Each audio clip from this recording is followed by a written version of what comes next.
most incredible social experiment I...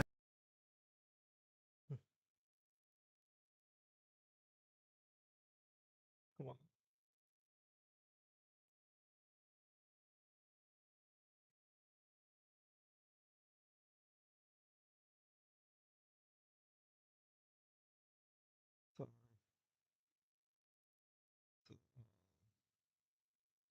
Welcome to my reaction to MarcusK's 1500 player simulate civilization in Minecraft. I was actually in this event, so I'm giving you guys a live reaction to his video. Oh, 3, 2, 1. In the most incredible social experiment I've ever held in Minecraft, I spread 1,500 players across 3 huge islands to see what kinds of amazing civilizations they would create. Now, the players have total freedom to do whatever they want. The possibilities really are endless. They can make a farm, start a business, or even, if they're feeling ambitious, found their very own nation. But creating thriving civilizations will not be easy though, as the players are all real people, and people don't always get along.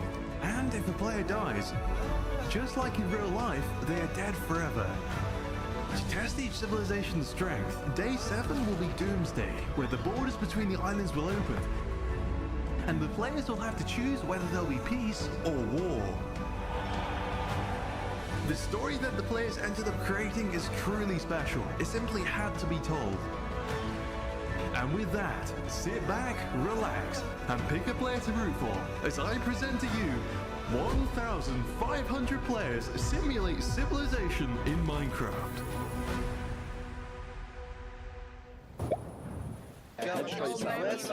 Oh wow. 1,500 players across all 3 islands are now spawning in. With Okay, so let's rewind this back a bit.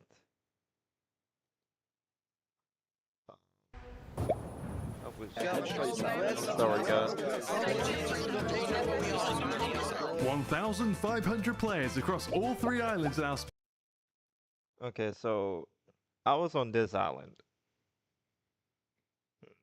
There were about 500 of us. The reason why I went with coal was because I thought there would be a good place for me to go to. Now hot. I didn't go with hot since I don't like hot climates, and then temperate. Of course, there's a bunch of wood, but I really wanted something interesting, so I just went with cold. spawning in. With so many people, it's a chaotic rush to grab resources and It to really claim the very was. best bits of land for themselves. With all these mouths to feed, easily farmable land became extremely high in demand. It's around these areas that the first signs of civilization are beginning to emerge. Actually, I'll explain the nations in a bit, especially cold. But hot and temperate, I can't really give you guys much detail on that. So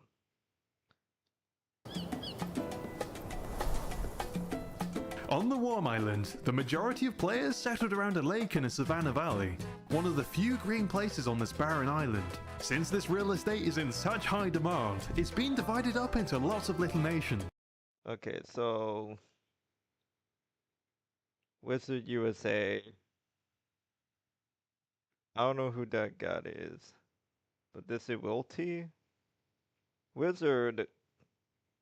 I've actually played in a good amount of civ events with him. He actually a pretty funny dude to be around. Well, there was, I think my first time actually interacting with him in civ events was really Skipolo, which was right after this. each made up of people with very unique ideas and cultures. We've got an aspiring nation of Western cowboys, led by their Sheriff Welty, whose goal is to manifest destiny some land, build a Western town, and finally construct a huge cowboy coliseum to hold rodeo festivals for the whole island. Okay, everybody, 3, 2, 1, yeah!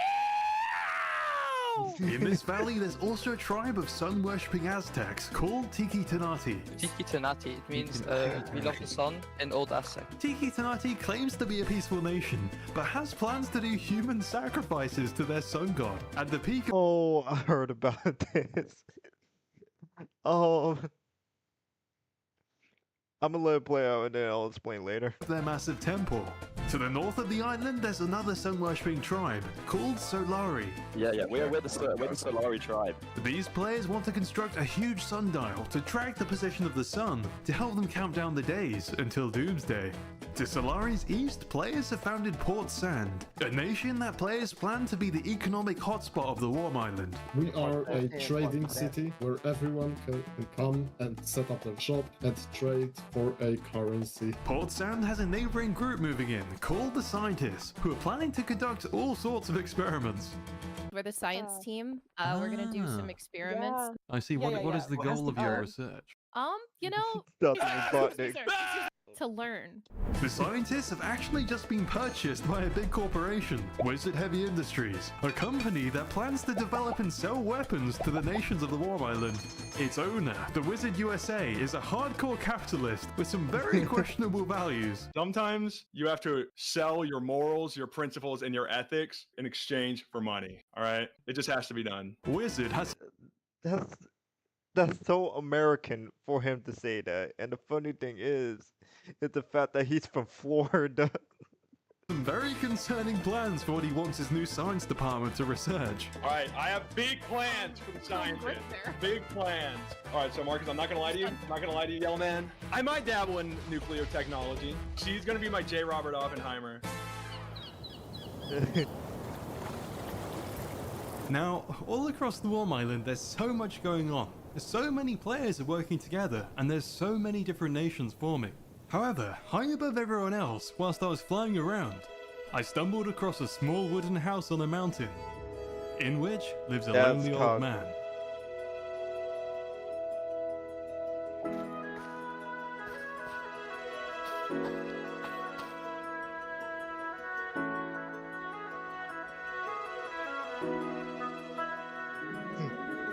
Hello. Hello. Now, I played with this guy in multiple events. Matter of fact, I'm playing with him now for the Sagi's high school civ event. Really fun, dude. I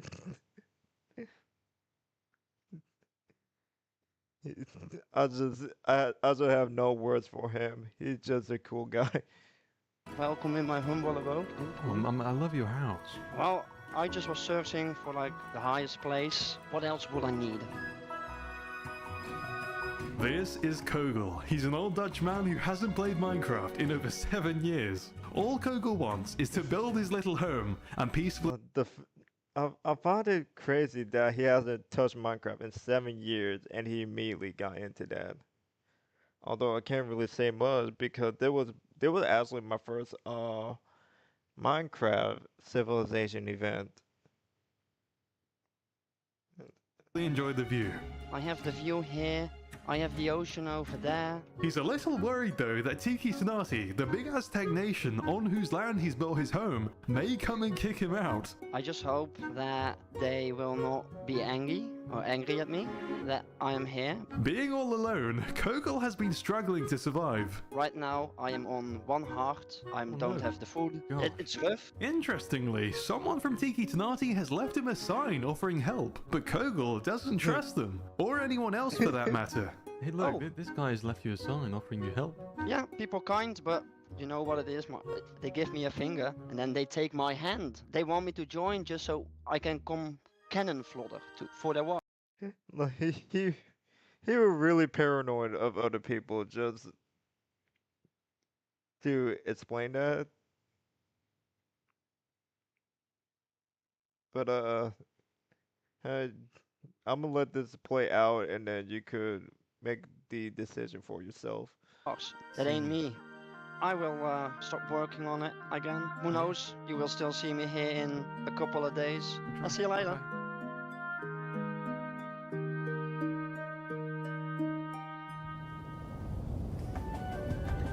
Away from the searing heat of the warm island sits a lush paradise, a temperate island. Here in this heavenly utopia, among the white rolling hills and smooth sand beaches, the players have everything they need. There we go. Yay, I got to die. The absolute abundance of resources means there's very little competition It would between players to absolutely get what be. they need, which has made the atmosphere here way more relaxed than on the warm island. Congo, Congo, Congo, hey, Congo, Congo, Congo, hey. Everyone really is just having a great time working on their own cool ideas. What's they doing? I gotta go back. There we go. Yay, I Oh. got to die. The absolute abundance of resources means there's very little competition between players to get what they need, which has made the atmosphere here way more relaxed than on the warm island. Congo, Congo, Congo. So, this is hilarious. Hey, Congo, Congo, Congo, hey. Everyone really is just having a great time working on their own cool ideas. But we're making a cat cafe. Really? We're called Caffeine. Caffeine Paws. One player called Mugclip is planning to build a gigantic gorilla statue to raise awareness for real life. I was so confused with the plot line, but my clip did a lot of stuff that did not really make sense lore-wise. Like I can't tell you when how many gorillas there were on Temperate Island after doing some edits with MarcusK. Like there were like maybe at least 6 or 7 in different gorillas. Mountain was- gorillas. Mountain gorillas are an endangered species. There is currently only 1,069 mountain gorillas left in the wild. With materials so readily available, it didn't take long for lots of nations to begin But he- sprouting up, most of which But that's the thing. He built so many of them around the island. are independent monarchies. The largest of these nations is the Byzantine-style Eternum Empire, ruled by a democratic monarch called Milovian, who hopes to create a free and fair society for his people, and to build a gigantic tower called the Tower of Eternum to keep his citizens safe. I feel cool. Do you swear allegiance to the Eternum Imperium and all of its citizens? Yep. Welcome to the Imperium Eternum. Further south, there's the Holy Monarchy of Jerusalem, a community of basketball-loving knights dedicated to worshipping Michael Jordan. We are all the children of Michael Jordan. Now, I want to make this clear. Gappy, this dude here, he is a really big fan of basketball. Like, I can't tell you how many times he led a nation where Michael Jordan was pretty much the face of it. And to top it all off, he also hosts his own civ events. No, go Chicago Bulls, you know? And below Yeah, that's right. Chicago Bulls. them is Everblue, another monarchy that's really dedicated to serving Mother Nature. Our goal for this entire event is just making sure nature gets everywhere. We just want to make this whole island a huge forest. What would you guys do if someone were to destroy the forest? They don't agree with us, they die. Let's not jump to conclusions. We have so many colossal builds in the works across the Temperate Island, and one man called Spec has started his very own construction company to help them all come to fruition. We're gonna go around and help people finish their beautiful builds. We'll help you build the tower. I like that idea. I like it a lot. Let's get this tower built on day 1, shall we? No. He gonna regret this very soon.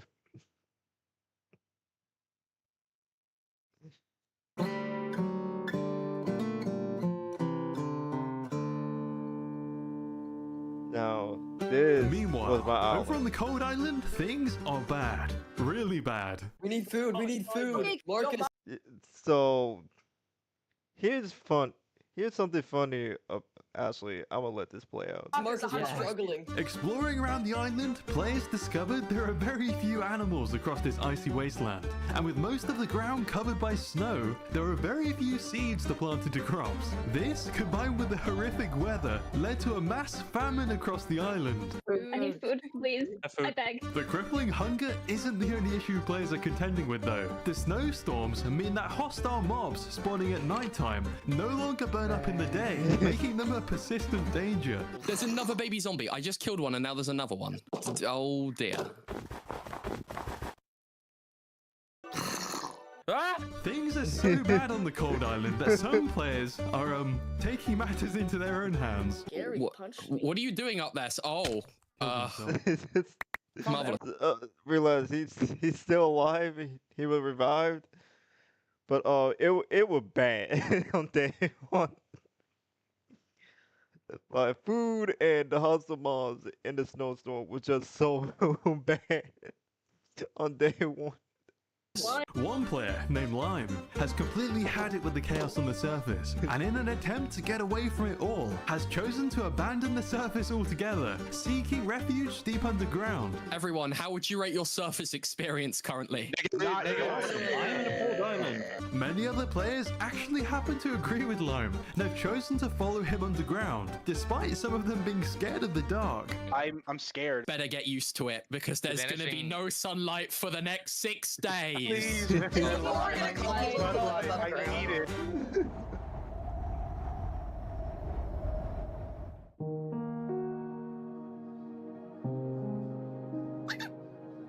Now, up on the surface, there are so many communities starting to emerge, all across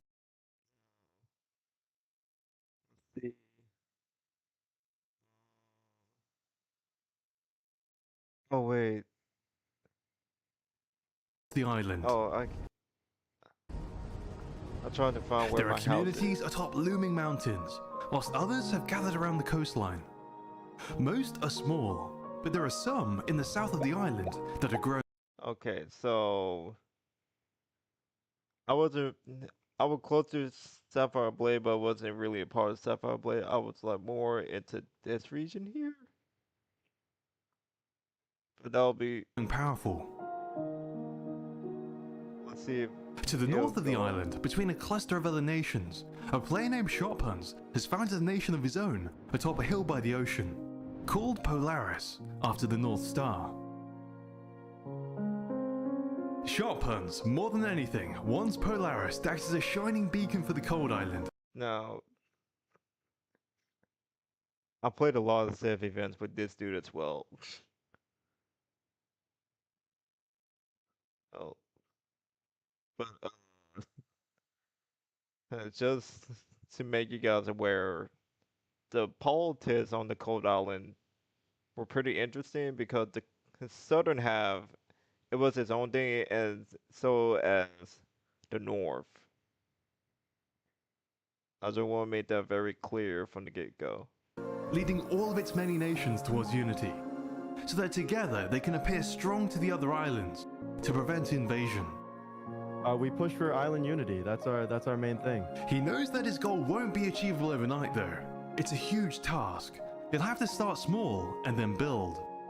And he's going to begin by trying to unite all the small northern nations. However, he has a bit of a problem. You see, his neighbouring nation, Icefoot, is led by a player called IMPFAF, and IMPFAF does not like shotguns. No. These two actually did have some history,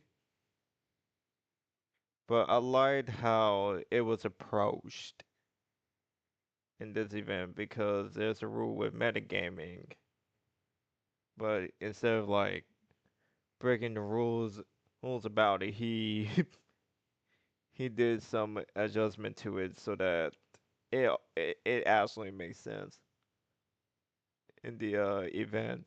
Sharphuns I just straight up do not trust him. Now, this dislike mainly stems from the fact Polaris is building their central castle upon a hill that was supposedly claimed by Iceford. He never backed down from it, so he angered Iceford. So, Sharphuns is going to be in an uphill battle as he summoned representatives from all the northern groups to Polaris in hopes of convincing them to merge together. I gather you all here today. That was the purpose of what you're about to see here. Leaders, representatives of the northern groups for a proposal of a merger with a federation. We have many, many groups on the Cold Island. We're all really small compared to the other big groups. We all join this federation. We're all bigger on the world stage. We're more of a powerhouse. No one would want to mess with us. We would love to join you in this federation. However, we don't want it to turn into an empire. Of course, no. It would not turn into an empire. I want to guarantee everyone here, each group that joins the federation will keep their former governments, but will agree to form a federal government for the federation. I think that's pretty standard. They will also have to vote on a president. That sounds good to us. A unified gold, it would benefit every single one of us here, all of our groups. Please say yes or no if your group will be joining the federation. Yes. Yeah. Yes. Yep. Yes. Iceford, what is your vote? We say yes. Great, that's great. Meeting is adjourned. Thank you everyone who joined the federation. Sharphuns has successfully managed to sway their minds, and they all voted to merge into a northern federation in order to project strength to anyone. And this is why I say northern politics and southern politics on the Cold Island were interesting, because Sapphire Blaze, Ruventoya, and Torheim, that was their own thing, and then the Northern Federation, it was its own thing. Like the politics between the Northern Federation and everyone outside of it was its own thing. Who may oppose them. IMPFAP, however, despite agreeing to join, has no intention of forgiving Sharphuns for the building dispute, and has done something rather spiteful. I ran for the presidency, and so did Lele of Snowden, and I lost. I may have, I don't know why he's upset at me, but it may be. Oh yeah, the Sharphuns were really salty about that. I vividly remember this. Because I rigged the Federation vote against him. What? That would do it. I would be mad too. How did you do that? What? IMPFAP has lobbied the other northern nations to vote in an influential player called Lele instead of Sharphuns as the president of the Northern Federation. Guys, I think this will work out just fine. I don't see how this could go wrong at all. The thing that I found hilarious is the fact that Sharphun was the one to set up the Northern Federation, but Lele ended up being the one to be the president instead of him, which I found so hilarious.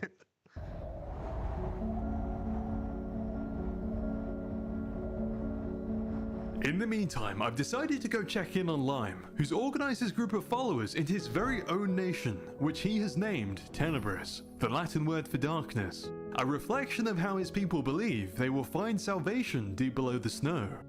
I wanted to try to understand why he feels so strongly about abandoning the surface.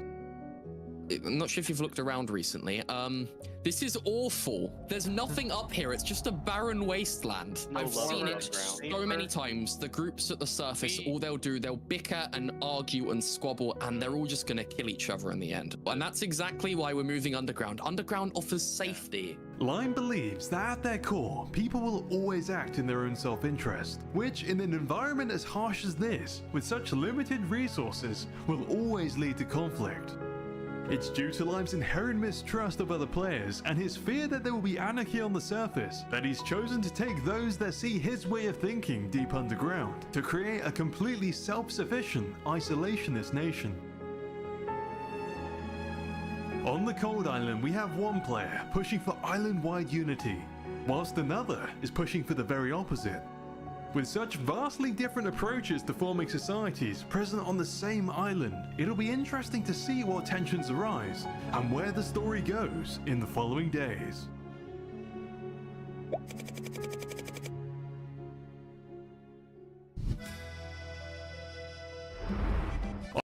want to talk a bit about the hunger situation. I was kind of shocked that there was a hunger situation on the cold because when I made my house, I set it up my own farm. So, and the crazy thing is that nobody came to me asking me, hey, for crops or food or whatnot. So I'm just like, so I was completely packed with bread throughout the event, but nobody even bothered coming to me for food, which I find so, oh, messed up. On the morning of day 2, the players of the War Island hit the ground running, with plenty of new nations sprouting up across the map. One of these nations is the Cactus-obsessed society of Cactonia. Led by their leader Shadow, they've amassed a huge camel army and built an awesome defensive gate to protect their town that actually works.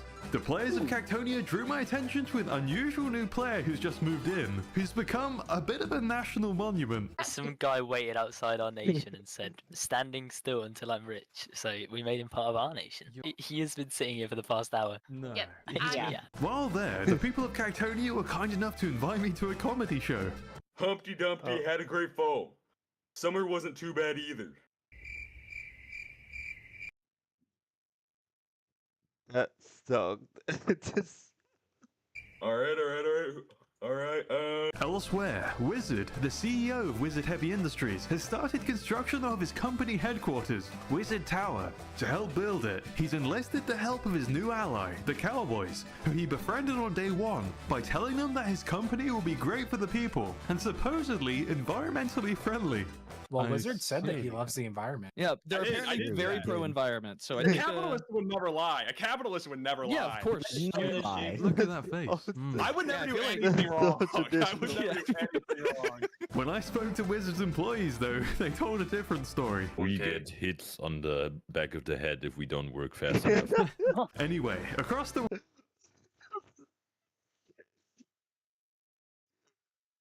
So American. Warm Island, all the nations are making tons of progress. They've all organized advanced distribution systems, started constructing some very impressive buildings, and they've begun holding international meetings with each other to ensure island-wide peace. Speaking of peace, let's check in on Kogel.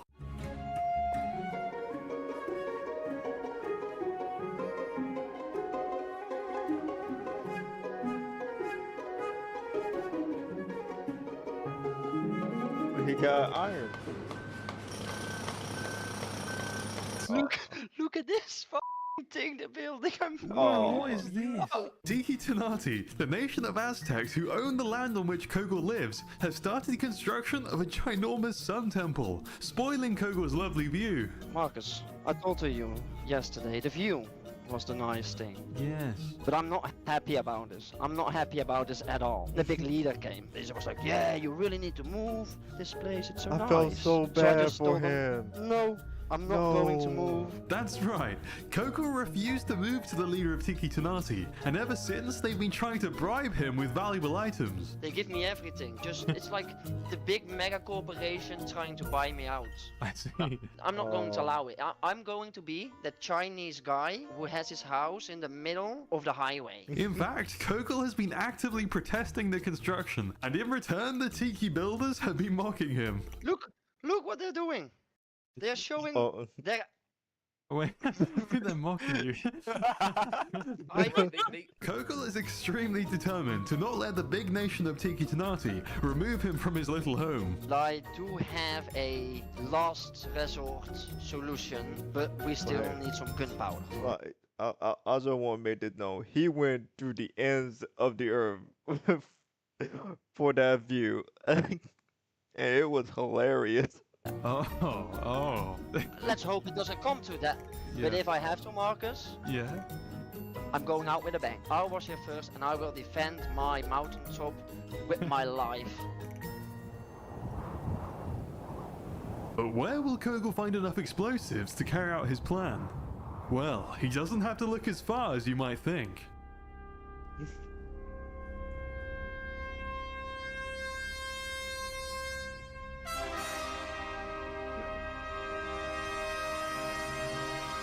Today is a momentous day for Wizard Heavy Industries, for the science team, for Warm itself, and for innovation itself.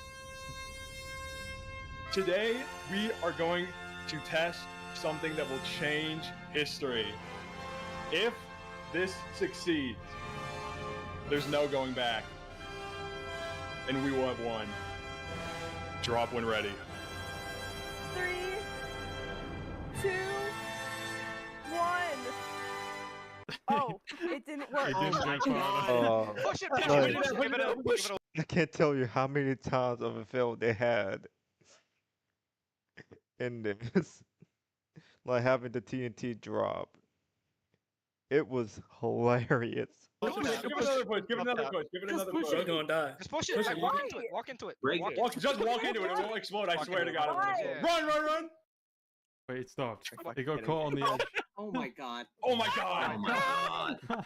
Push it some more. Push it some Push more. it, push it, push it, push it. Please, please, Get on please break the block. Break the Get on slab. the block. Get on the block. Break the slab. I can't see it. I'm The sorry. Wait, it's not gonna explode. The slab saddening. Why is it going? Why is it The going? slab saddening. No! Oh my God!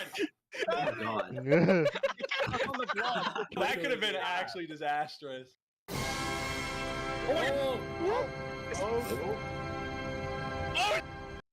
I want to make this clear.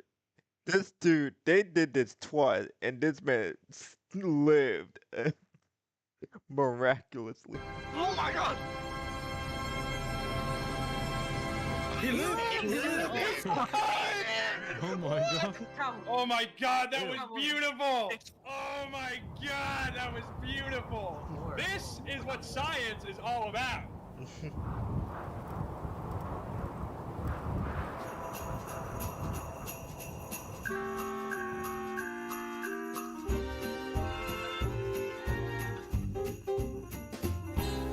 Far away from Kogel, over on the Cold Island, players have been making excellent progress.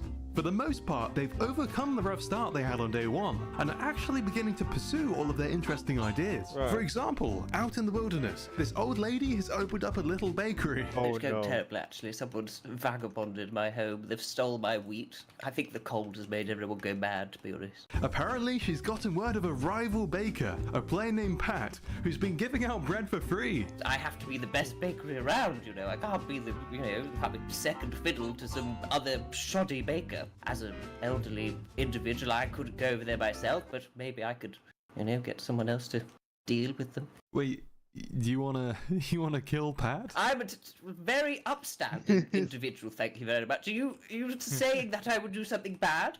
I don't think you belong in my bakery. Oh, I Just don't get mean out. to- Questioning my dignity. Awful. Stay out. Dude. It was that clip. If he included more of that clip, it would have been so bad. Like she really was roasting MarcusK's so bad it was hilarious. I honestly wonder if the cold is indeed making everyone go a little nuts, as the next nation I came across, or some may say cult, Sapphire Blaze, are a fire-worshipping group who are currently conducting a ritual sacrifice by burning one of their players alive. Oh, holy flame, we the faithful have gathered to observe your... Wait. I was here. I'm trying to... For example, out in the wilderness, this old lady has opened up a little bakery. It's going terrible, actually. Someone's vagabonded my home. They've stole my wheat. Sorry. I think the cold has made everyone... Are a fire-worshipping group who are currently conducting a ritual sacrifice by burning one of their players alive. Oh, holy That's flame, right there. we the faithful have gathered... Yep, that's me right there. To observe your magnificence, please accept our holy sacrifice in your name. Please escort the sacrifice here to the base of the altar. Sir Sindit, embrace the holy flame. Ah! So, yeah, he got real bored in the Civitan, so he just decided, you know what? I'm going to sacrifice. And and Sapphire Blades, they were told not to force sacrifices. Only willing sacrifices can be made because of the rules that were in place at that time. Swear I came across a player called Dismal, whose group of dedicated builders are working hard to construct a huge highway around the Cold Island to promote trade, travel, and diplomacy between the many different nations. Dismal has a bit of a problem though, as the next section of his highway has to cut through tenebrous land, Lime's underground isolationist nation. Wait, hold on a sec. Let me see. Trade, travel, and diplomacy. Yeah, so this place right here, that's my house. My house is right there. Between the many different nations. Dismal has a bit of a problem though, as the next section of his highway has to cut through tenebrous land, Lime's underground isolationist nation. Having to negotiate the right of way for all these different nations that we're cutting through is takes a bit of finesse. Dismal knows he'll have to go and ask Lime's permission to build on his land, and he's a little scared because he's heard rumors of how Lime treated a foreign diplomat on day one. Hi, my name is Ancient Gear. I'm one of the 9 Knights of Rogantelia. Let me make this clear, okay?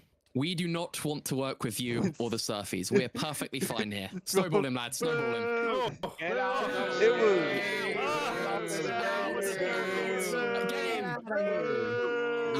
Don't drag us into your politics. All right. Good evening, everyone. I feel so bad for Ancient Gear. Here on behalf of the Inter-Island Ice Highway, and I'm here to proclaim the necessity to claim a small portion of your land in the upper northeast corner. Unfortunately for Dismal, Lime has brought his best negotiator. Listen here, little man. We don't need you around here. We don't like your kind. You can just leave and go. I like the fact that he went from a slime to a Donald Trump skin.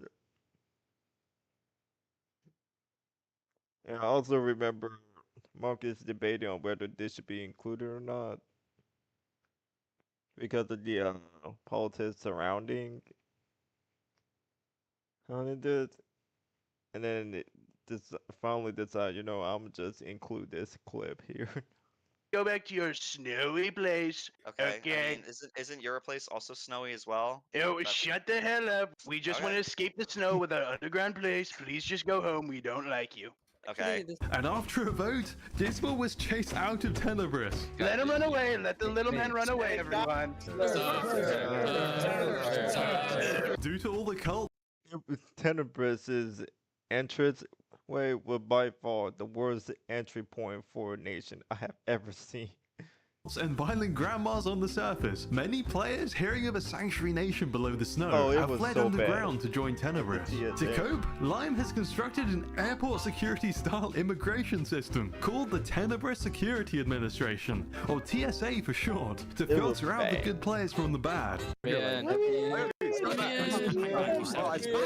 Back, all of you, back! This proves my point exactly, that they cannot be trusted and we're all safer and better off underground, just like my loyal subjects in Tenebrous here. Now, Lime knows that in order to keep his citizens loyal and happy, he needs to entertain them somehow. So, after a lot of thinking, he's come up with an idea. All he'll need are 2 very unfortunate players to kidnap from the surface.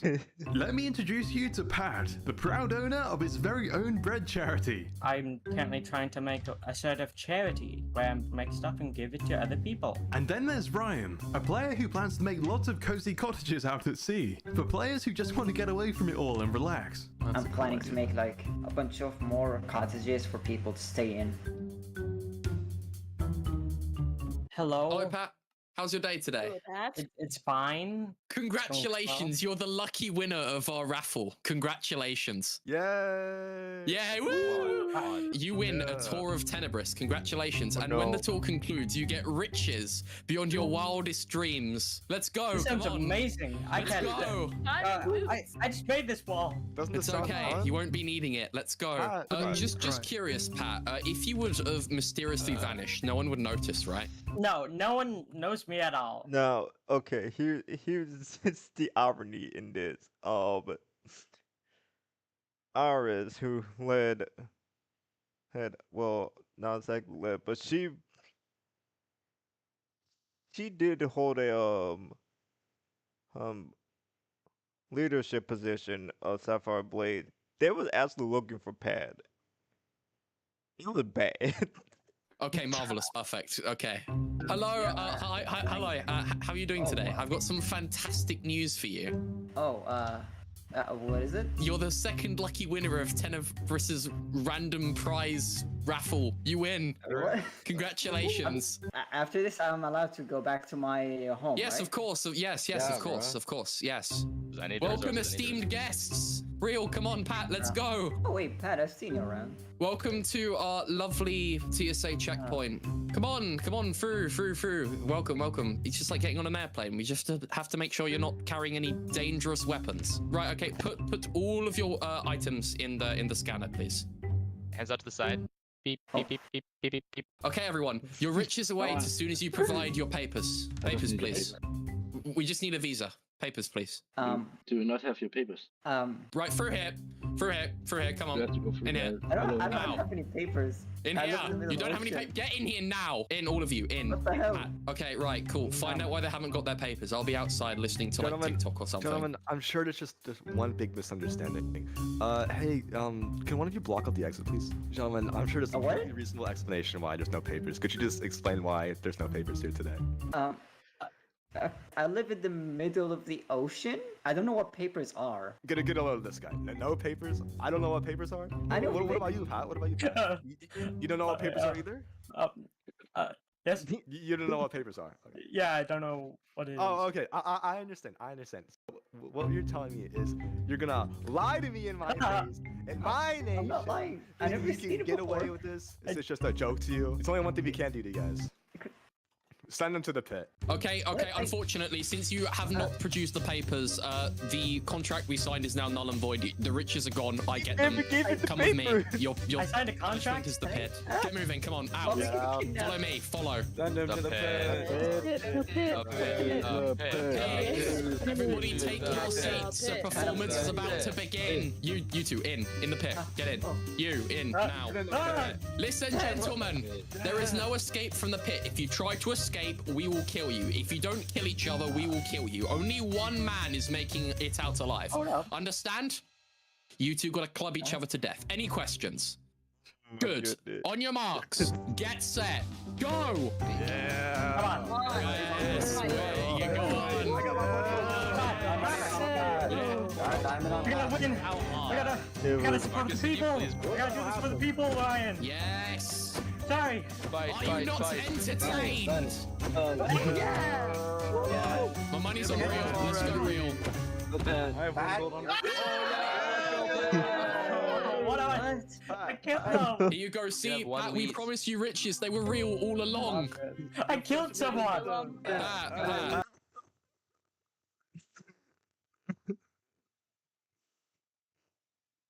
I feel so bad.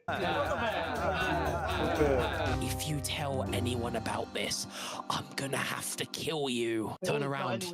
He's going to shoot you. If you tell anyone, do you understand? Yes. Good. I want to make this clear. Lime is a lot more evil than you actually think in this clip. He was way more evil. Meanwhile, over on the Temperate Island, something big is happening.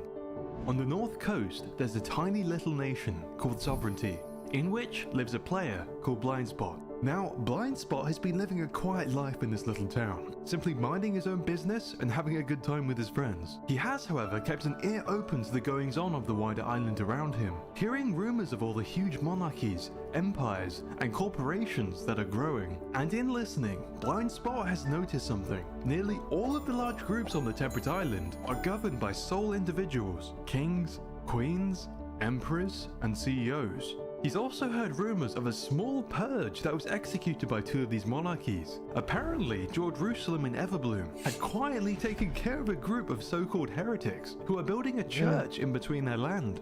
We did a crusade. We did a whole crusade. What happened? Yeah, we went into training. we double teamed a church out of existence. Blindspot is very understandably troubled by this. He feels that having a handful of people who aren't accountable for their actions ruling the entire Temperate Island is no way to properly govern a people. He's thought it through carefully, and he wants to abolish all these monarchies and replace them with what he calls true democracy, where every single decision a nation makes is voted on by all its players equally. And so, Blindspot, one lone man, wrote up all his ideas into his very own manifesto, spent hours making copies, then he left his little town and journeyed out into the Temperate Island. Yeah. I'll see y'all later. What was the main mission that day?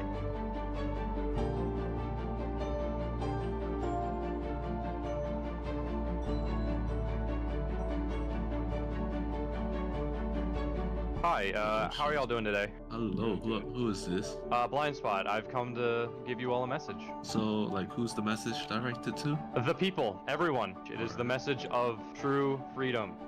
I didn't mean to trample your crops. Let me fix this for you. I want you all to take these books out and take a look at them and read these books that I've given to you. All citizens are equal. No law exists but that which is made by common will. No action is just unless it respects the rights of all. Freedom by default, your dignity is in with your own hands, and our unity and our power comes through our differences. We have no crowns, we have no titles, we have no permission slips from a privileged class where every citizen is free to act, speak, and live without chains. I don't want to kill your leaders. I don't want them to die. They're men just as I am, just as we all are. But we should all have a vote on all subjects. What do you want to sell us?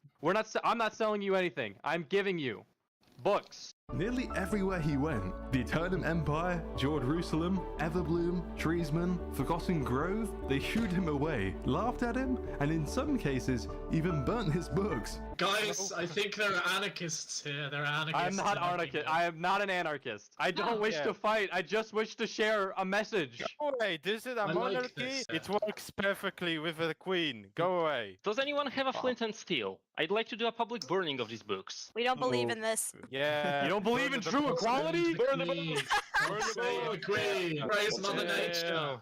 Mother Nature. But despite this, Blindspot wasn't deterred. He kept on trying until there was only one place left to visit, the Arasaka Corporation. And let's just say, they were less than receptive to his ideas. People of Arasaka, hear my words. You sit under this literal ivory throne above us. Upon this tower above us being built just for these leaders. Yeah, no, you can't come to RBC talking about our thing, sovereignty. Nah. I'm not talking about anything. I just wish you to be free. I want the people of Arasaka to not be forced.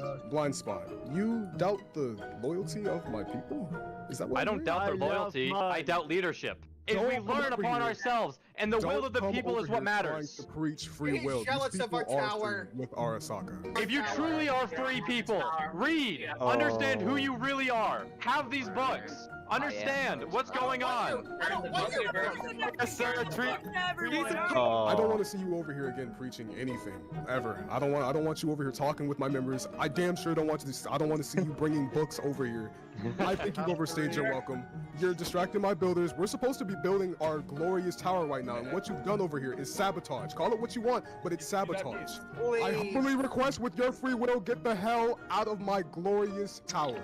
You say I'm free to leave and free to stay as you chase me away. Myron is the ruthless CEO of the Arasaka Corporation, a player who desires company growth and profit above all else. He feels that to see his goals fulfilled, he needs his many employees to stay focused and organized under his sole control. He believes that Blindspot's views are a threat that could potentially lead to him getting ousted as CEO. So, in an act of self-preservation, Myron has come up with a plan to snuff out Blindspot's ideas permanently. In an elaborate trap, he sent his head builder Spec over to Sovereignty to convince them of a lie, which is that a small group called the Mailmen, who are much loved across the Temperate Island, have been raiding Spec's building contractors. This lie has been carefully crafted to get Sovereignty to step in and attack the Mailmen, thus giving Myron a good enough reason on the world stage to wipe Sovereignty from the map. So we come back and we open our chests. There's nothing in the chests, and I see a person from Arasaka outside. I asked them what's going on, and they said somebody from the mail came in again. And took our stuff, and I don't really know what to do. You want our help? Yeah, I mean, I don't have anyone else to ask it to. I'm sorry. And it's always the mailman. I don't know what to do. You guys are my only option here. We have to act quick, though, before they craft armor and all this stuff. We're gonna go kill them for you. I can confirm by the end of the session, the mailmans will be dead. I don't know about dead. Hold on now. Yo, don't you guys think this is a little too aggressive?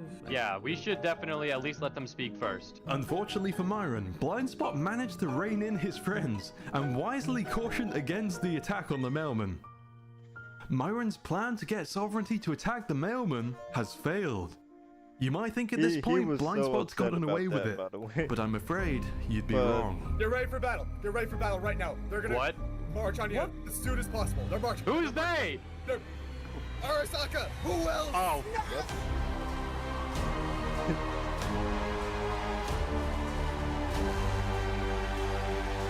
Despite Myron's plan to entrap Sovereignty failing, after speaking to the monarchs of the Temperate Island, Myron found that they too see Blindspot's views as the threat, and they've given him the go-ahead to attack Sovereignty anyway. Do we fight to live?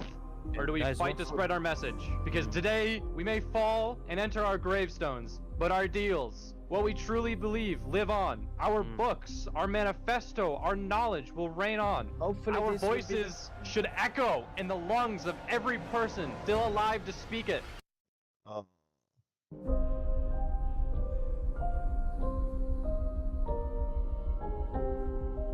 Absolutely massacred Sovereignty to the ground. I want to drive home the idea right now that anybody who interferes with Arasaka affairs is not an ally and they will be wiped out just like Sovereignty has been today. That goes for anybody. I don't want to see any more spouting beliefs about freedom and free will. Don't come over to my lands and say that shit. We don't want to hear it. They tried to tell my people what to do. The only person who tells my people what to do is me, no one else. I wanted to drive home that idea immediately. I wanted to set that example as quick as possible. And it's been set.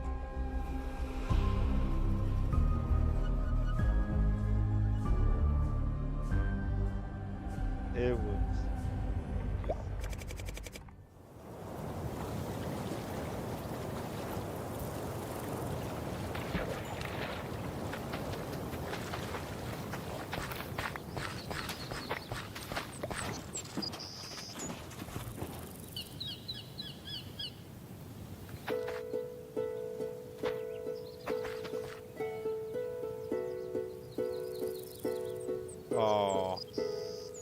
It's now day 3. I'm on the warm island, Kogel. By trading with some players who may or may not have stolen from Wizard Heavy Industries, has managed to get his hands on some explosives. However, he's beginning to have second thoughts about blowing up Tiki Tanati's Sun Temple. But I must tell you, Marcus, I'm a bit in a dilemma. Well, you see, the people of Tiki, they have been nice to me. As I said here once again, another gift from Gunnar, 3044. In the meanwhile, they make the horizon look like a mess, but some people are nice. You see, he's made friends with one of the Tiki players, a player called Gunnar, and it's because of his loyalty to his new buddy that he started to question whether blowing up the Sun Temple to improve his view would be worth hurting his friend. I don't want to kill someone. I don't want my friends to be hurt in my deeds. Tiki Tanati has bigger things to worry about than Kogel, though. Having gone around and spoken to all the leaders of the Warm Island, I've discovered that it isn't just Kogel who has a grievance with them. Over the past few days, the nations of Embergard and Cactonia have accused Tiki Tanati of unlawfully murdering their players for the crime of trespassing upon their land. These accusations effectively dominated the entirety of the conversation during the first island-wide meeting at the end of day 2. I think this shouldn't be taken lightly because taking someone's life for just being in a land where they don't know where they are isn't something that we should embrace. Tiki Tanati claimed that it was clearly spelled out on signs surrounding their land that entrance without permission meant the risk of death. From the start, we have informed people not to come onto our land. We have the walls up, we have all of our signs up, so everyone knows that it is not a land that you can enter without permission. Luckily for Tiki Tanati, most of the Warm Island leaders accepted this explanation, and so the problem appeared to be solved. But for Ember Guard and Cactonia, this wasn't the case. Now, firstly, I need to tell you who the Ember Guard are. They claim to be a neutral faction, dedicated to ensuring peace between the different nations, but from what I observed, that doesn't seem to be true. Earlier, they seemed very keen to start a fight with the neighboring nation of Rodakia over a simple border dispute. Yo, I think we should throw hands, bro. I think we should throw hands. We gotta kill him, bro. It was only a matter of time until their restless mentality would lead to violence. And unfortunately for Tiki Tanati, Ember Guard and Cactonia have sent a delegation led by a player named Weedios to confront them. One of you guys, I'm not gonna say who at the moment, but one of you guys tried to kill me like on first days. The sole reason we did that is because we got robbed by 5 people back to back. Yeah, that's something. How come you're lying? But if you come in our distribution center, you will be attacked, okay? What you getting attacked? What the f are you talking about, bro? 192 MS, the leader of Tiki Tanati did its best to calm the situation. Right now, you're just throwing allegations that have already been solved, and you're just bringing back for no reason. Solved, bro. Listen, Stop the cap. No, listen. But Weedios, putting it kindly, isn't the most rational or calm fellow. Weedios, you just got mad at us for no reason. What do you mean no reason? Bro, listen. What's your name? What's your name? What do you mean no reason? Tell me, explain to my face what do you mean no reason, huh? Punch me again, you're gonna get trouble. And so it escalated and escalated until... Whoa.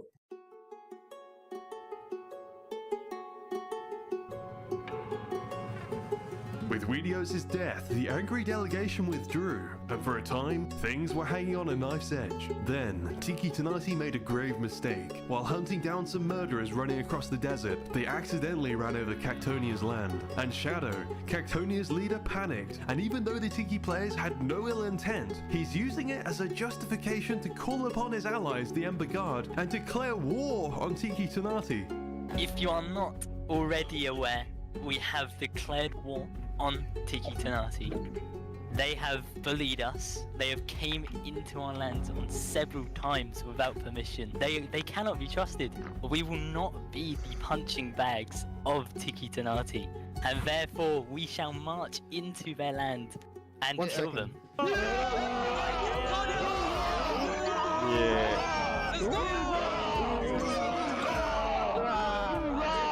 Let's go.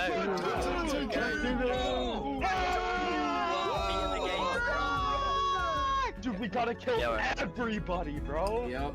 No survivors. Let's go. No survivors. Do we accept surrender? No. No!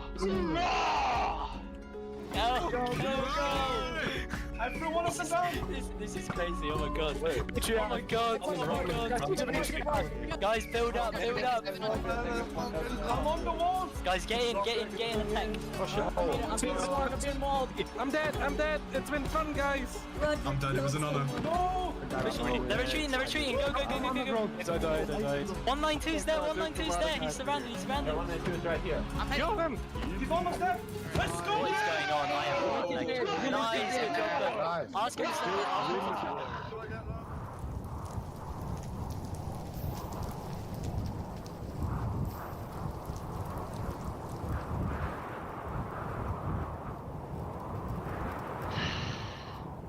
It's a sad, sad day. I have always dreamed of this, but not like this. Not like this. Oh, poor dude.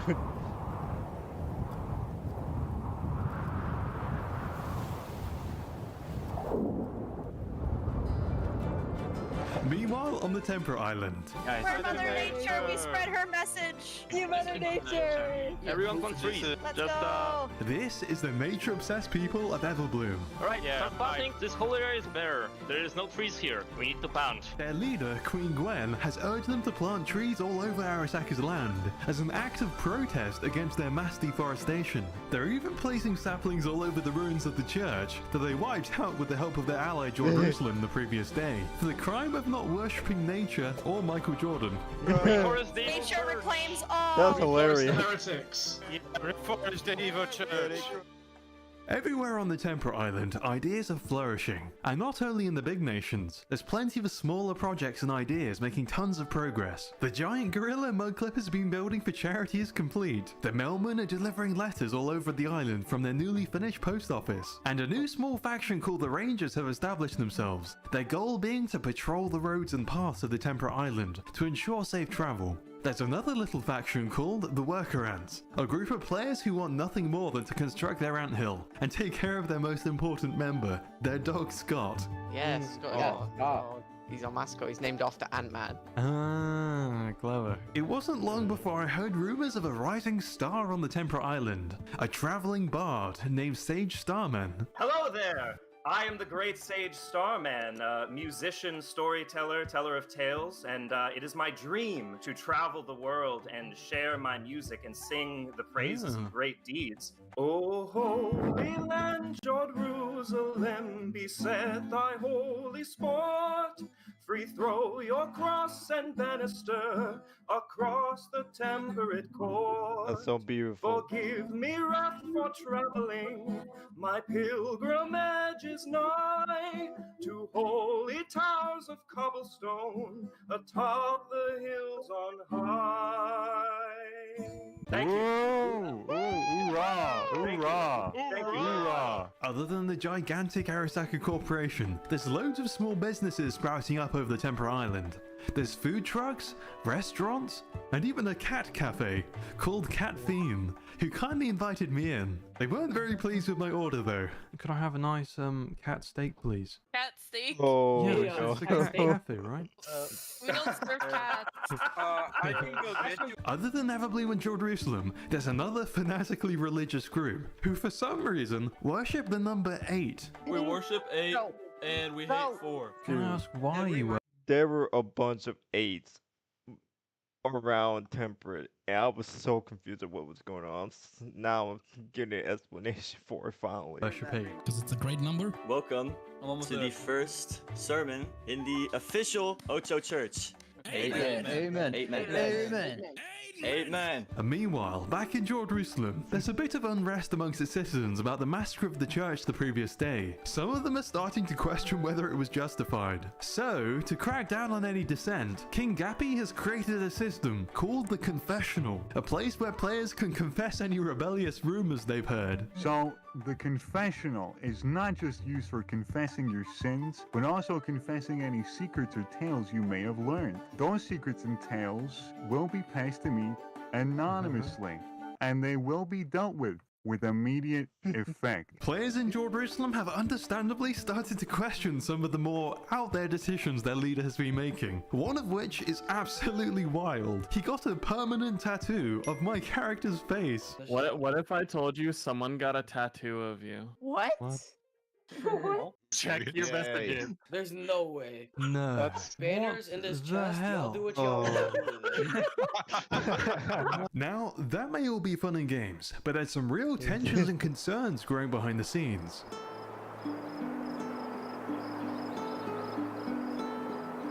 Firstly, there's a rift emerging between Everbloom and Jerusalem over the church attack the previous day.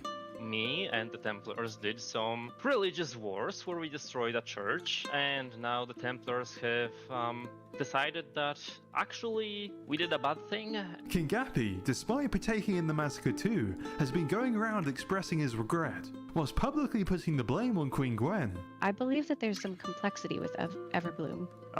Yes. The people that we attacked on day 2 may have been a grave misunderstanding. I would see as a genocide, and we in Templar feel awful about the huge misunderstanding that occurred.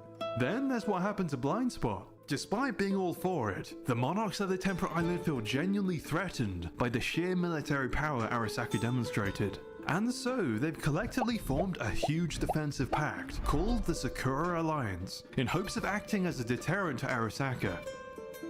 The monarchs, to justify what happened to sovereignty to their own people, have done their best to smear their names as anarchists. But many players who actually spoke to Blind Spot are starting to question the official narrative. He didn't seem like an anarchist. In fact, he seemed pretty reasonable. I think we're all on edge right now. I do remember Blind Spot. He was very different from from the rumors I've been hearing about sovereignty. And they were fine. Literally minutes later, Arasaka just killed them all. Sovereignty is one of the people that I went and sang for yesterday. Yeah. I did not see them do anything other than drop books around. I'm very disheartened that frankly afraid that Arasaka did what they did. Some players, like Sage Starman, became intrigued as to what it was that the leaders of the Temperate Island were hiding from their people. So he read Blindspot's True Equality Manifesto, and he, like many others, secretly agree with it. But it is my personal philosophy as a bard that no king sounds pretty good. It's dangerous because there are a lot of kings. I don't know that I'm going to try to advertise it now, but I would say that no kings would sound pretty good.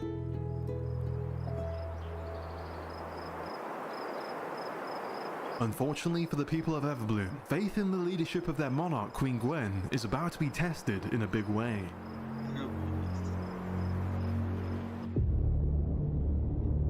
Interesting.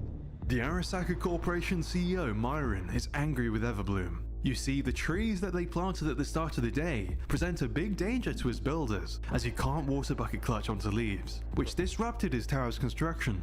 It's because of this, and his company's need for a significant amount of wood to complete the interior of their tower, which Everbloom has in abundance, that Myron has sent Queen Gwen an ultimatum. As a price for their disruption, they can either hand over a portion of their land to Arasaka by the end of the day, or Everbloom will meet the same fate as sovereignty. Alarmingly for the people of Everbloom, Queen Gwen is firmly against accepting Arasaka's demand. She's happy to let her people die if it means protecting the forest. Her citizens, however, are terrified and don't want to fight. Yeah. We give them a small chunk of our land. Negotiations. I am not giving them any land. Dude, if you don't give them land, some of us are going to die. Do you want that for your own people? We have allies.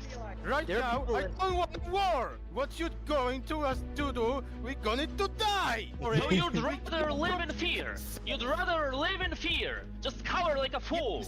Right now, I'm fearing the war! Then go hide! Even if we win, so many of us will die. There is an easy solution here. We say yes to what they ask of us. Queen Gwen still has hope though that her allies will come to her aid, and so she's called upon King Gappy to plead for his help.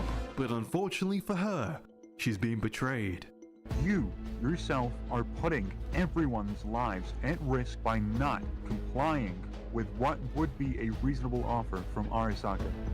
They feel that trees are more important than their lives, and if that's the case, then let them stand like trees while they get cut down by Arasaka. We have agreed between me and Arasaka that this nation is not being efficiently ran. There's been 2 accounts now where you have vastly blown out of proportion 2 things that have nearly caused war and has caused war. So, we have agreed that Sam Knight should be the king of Everbloom, not you. Huh? Sam was so confused when this happened. Like, he was absolutely speechless. I remember talking to him about this. I disagree. Wow, so this is what this has been about this whole damn time. You better take so that's what it's been about. This whole thing's been a game from the beginning. No. This whole thing's been a game from the beginning.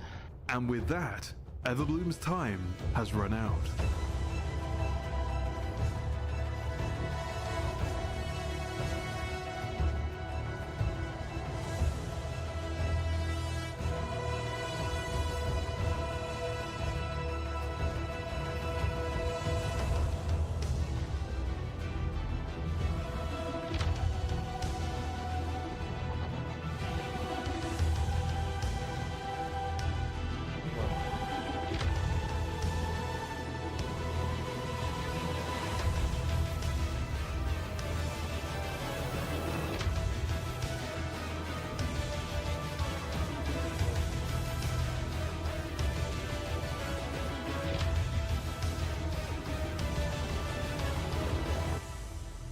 It was.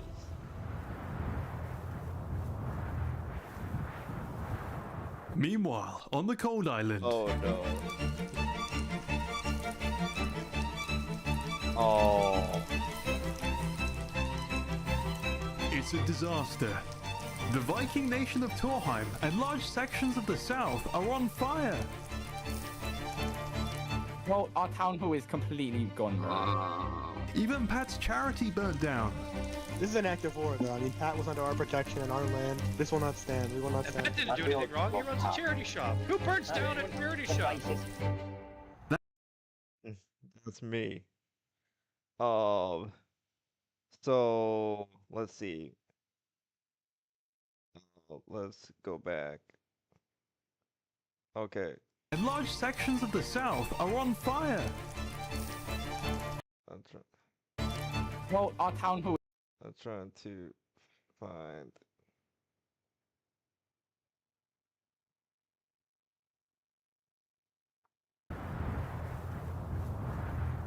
Hold on a second. Meanwhile, on the cold island. I'm sorry.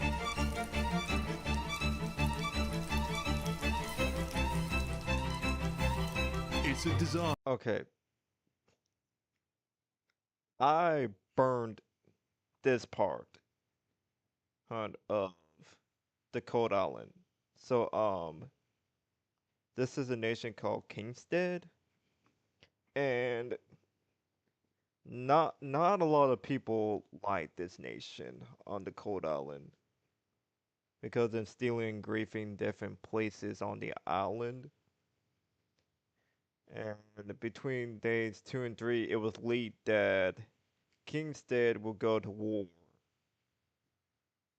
Or on some nation, I forgot what it was. I think it was Roventelia or Torheim. And I contacted Sapphire Blaze and I was just like, okay, so what's going on? And did my investigation. Turns out Kingstead was stealing and griefing from Sapphire Blaze, and I joined in on the war. Well, I originally planned on joining the war, and Sapphire Blaze was like, please don't join, please don't. And after like 3 hours, I said, you know what, this I'm kind of breaking the rules a little bit. And just said, you know what, I'm not gonna join in on the war. And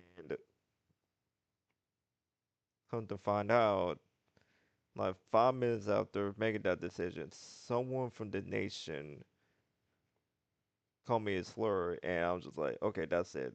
Yeah, I'm definitely going to kill these people and eradicate the nation entirely. Like, it was bad. Like, these people burned,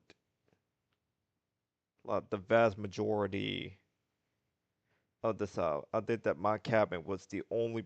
Wait, no, my cabin was literally the only place on the southern half of the island that was not burned down if you exclude Roventelia, since it's pretty much at the center of the island. The Viking nation of Torheim and large sections of the south are on fire. Well, our town hall is completely gone, bro. Even Pat's charity. Oh yeah, another thing. Lime. Remember when they said Lime is more evil than you think? Yeah, he turns out after the event was over with, he admitted to rallying Kingstead into burning those other places. Burnt down on the southern half of the island. I mean, Pat was under our protection and our land. Like, I even went to this place and I felt so bad. I'm like, yeah, that's it. I need to take these guys out. We will not stand. We will not stand. Pat didn't do anything wrong. He runs a charity shop. Who burns down a charity shop? That's the question on everyone's minds. Who could have done this and why? But I did not burn down Pat's charity shop. The only thing I burnt down was that place that you saw. But that was it. Not the Torheim town hall. And matter of fact, actually no, I'm gonna wait till later in the video. Torheim, having been badly damaged in the fire and being deeply concerned about future attacks, has chosen to merge with their neighbor Roventelia in hopes of projecting strength to whoever was responsible. At their joining meeting, they discussed theories as to who might have been behind the attack. there has been a couple of difficulties, especially with the people below the surface, and then the Northern Federation as well. Torheim claims that they discovered mysterious tunnels under their territory, originating from Tenebris. 3 of my guys, the scouts, found a tunnel leading directly through the mountain. They went through. It leads directly to Tenebris. However, Lime claims to have nothing to do with this. Okay, look, I don't want to get involved in this. This is ridiculous. We do not want to start conflict. Why would we do this? This makes no sense. We just want the Surfies to leave us alone. Despite this, everyone across the Cold Island is highly suspicious as him behind the raid. It's entirely possible that Tenebris sent them purposefully in an attempt to fuel conflict. It's sad to see what people like Lime can do to other people, man. You think it was Lime? I know it was Lime. Here's my role. I'll tell you my role. If I hear an allegation once, it's just an allegation. If I hear it twice, it's a coincidence. If I hear it 3 times, at that point it's probably true. Over in the Northern Federation, rumors about a secret Tenebris plot are spreading quickly amongst its people. It isn't exactly clear how these rumors started, but they claim that Tenebris has been digging tunnels under every nation to plant explosives beneath them in preparation for a purge day that they intend to enact on day 5. So hold on. Tenebris is Which putting is TNT pretty under ironic everything. for a They're guy that just says rigging he the place does to not blow want up. conflict. I heard they were Yeah, building like- tunnels under like every single. Yeah. Oh, really? So we gotta Okay, stop them so- before that happens. Yeah. we have to stop Yeah. it. Are we Yes. entirely sure it's them? 100%. Yes. With these very concerning rumors going around, Lely, the president of the Northern Federation, is understandably on edge. We will defend our Northern Federation allies to the bitter end. She's instructed Shotpuns to start preparing her people for war. Epic, do you have any iron? No, I don't. Here, 32 iron. Make yourself armor and tools with that. With conflict clearly on the minds of both the Northern Federation and Roventelia, Lime knows it's all about to kick off. Hell is about to break loose on the surface as predicted. The tensions that have been building for 3 days are going to explode today. We need everyone underground to prepare for the oncoming cataclysm. In hopes of figuring out what they're going to do about the Tenebris threat, the Northern Federation is holding an emergency summit at Polaris.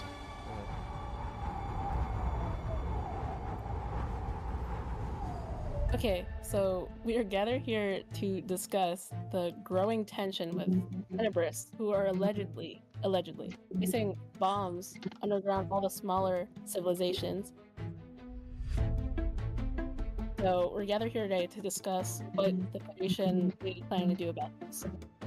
I do agree that Tenebris is like a huge threat, and we need to find their bombs. We need to get rid of their TNT. We need to just basically disarm them before it's too late, honestly. Yeah, I heard someone floating around the idea of using their TNT against them. Yeah, Aura, what do you think about that? Find the TNT, right? And then we can use that TNT to blow them up. We find the TNT, take the TNT, blow them up with TNT.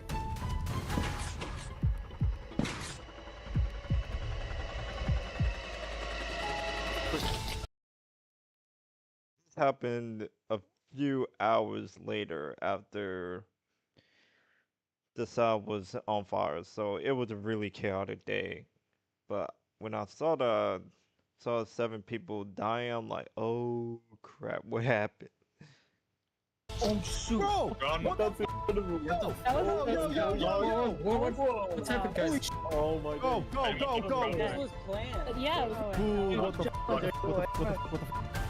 fuck? And the funny thing about this was that this happened before it's poor versus rich civ event came out, and we kind of did panic.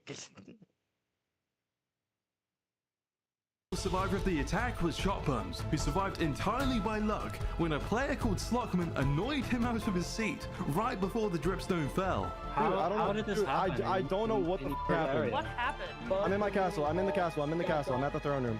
Hey, the Federation's on lockdown.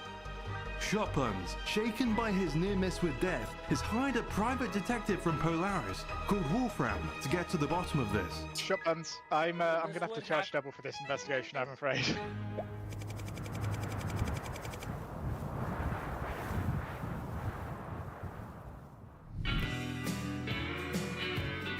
It's It's now day 4, and on the Warm Island, despite an entire nation being wiped off the map the previous day, things are rather upbeat.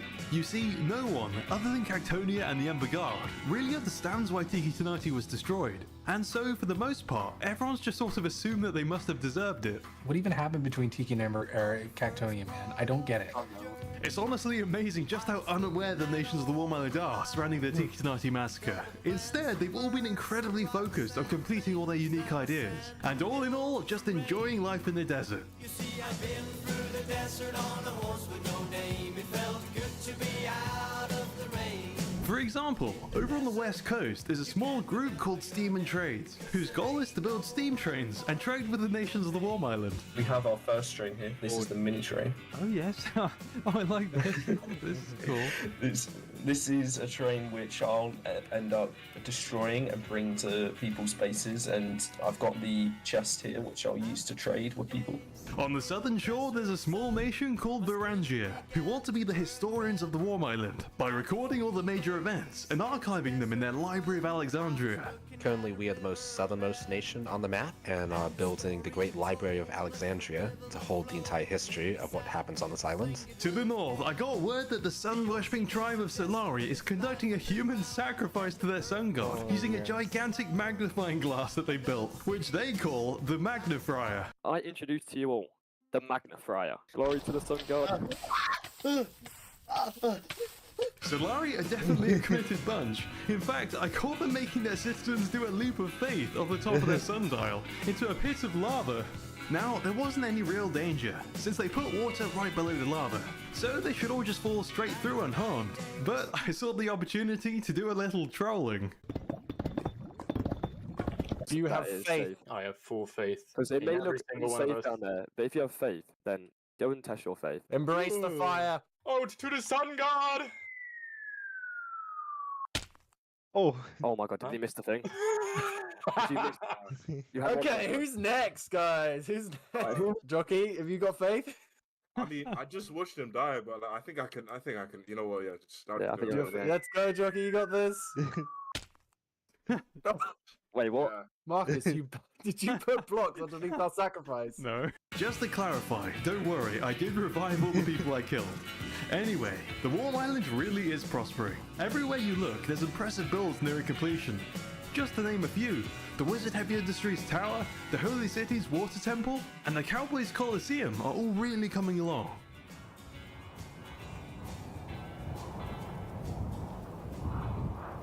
But there's one building that unfortunately will never be finished.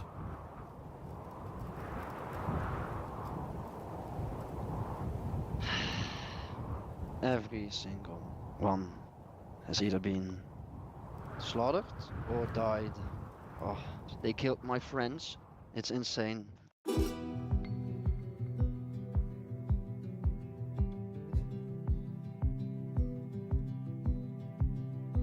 Only 2 days ago, Kogel had wanted nothing more than to be left alone to enjoy his view. And at first, he had not gotten along with any of the players from Tiki Tanati, to the point where he was getting ready to blow up their sun temple himself. Kogel was deeply mistrusting of them at first, as he'd assumed they were just visiting him and giving him gifts to make him abandon his little home. But even when it must have been obvious to Tiki Tanati that Kogel was never going to move, they kept coming back anyway, giving him gifts and spending time with him. And the more time Kogel spent with them, the more he warmed to them. Maybe they weren't that bad after all. In fact, he was starting to enjoy spending time with many of them, to the point where he actually made a friend. And so, to see all the Tiki Tanati players getting massacred in such a brutal fashion by the Ember Guard and Cactonia, without any repercussions from the nations of the Warm Island, is simply too much of an injustice for Kogel to ignore. So, together with his friend Gunnar, the sole survivor of the slaughter yesterday, despite being heavily outnumbered, not having played Minecraft in 7 years, and being up against an incredibly dangerous nation, Kogel is going to attempt to use the very same explosives he'd intended to use on the Sun Temple against the Ember Guard to get justice for Tiki Tanati.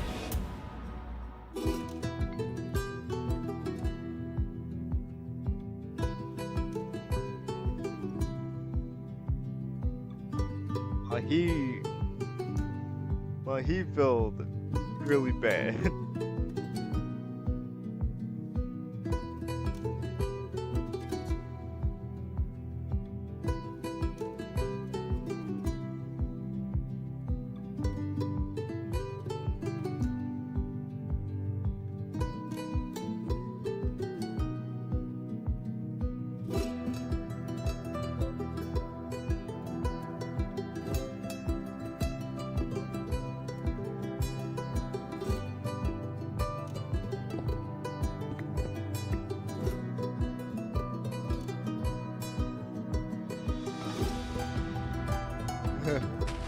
Oh man. You guys, Oh my God. guys, We're getting attacked. Like he really did panic.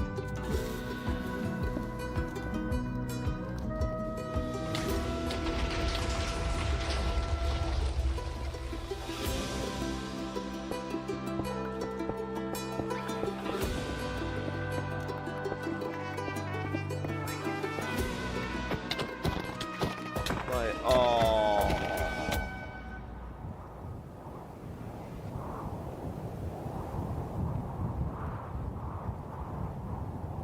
Poor Coggle.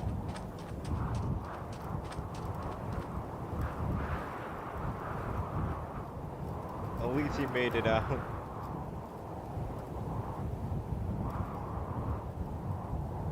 Oh, will I miss him? I just want to fly away, be gone with this. Yes. This is the island is it's look what they have made me do. I just wanted to enjoy the view.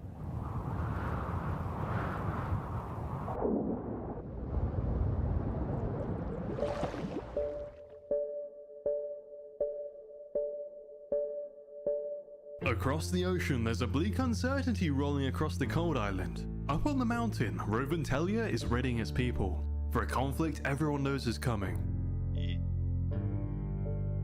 In the Northern Federation, the people are holding memorial services to mourn their fallen leaders. Lely, last night we lost a genuine, kind soul who did her best to help every citizen of every nation thrive, including Iceford. May a tragedy like this never happen again. Thank you. Thank you. These people we lost left not just a hole, but a gaping wound to fill in both the Federation as well as Snowden.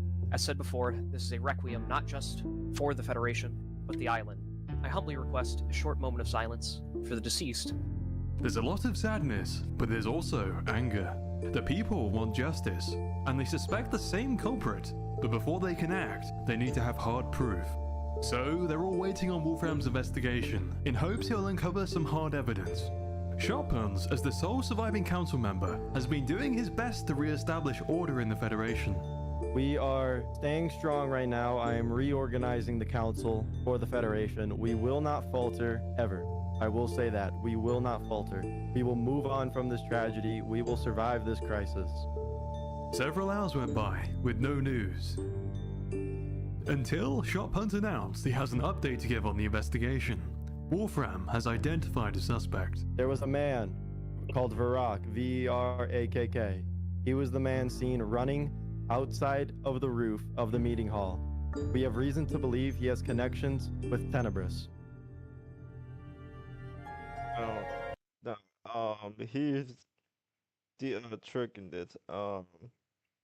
He wasn't actually a part of Tenebris. Yeah, I just want to make that clear. He was not. Wolfram, having spoken to players at the scene of the crime, discovered that a player called Varak had been spotted jumping out of the roof of the council chamber. As to why he committed this crime isn't yet clear, but Varak is now the most wanted man on the Cold Island. At least he was for a short time, as it wasn't long before some startling news came in.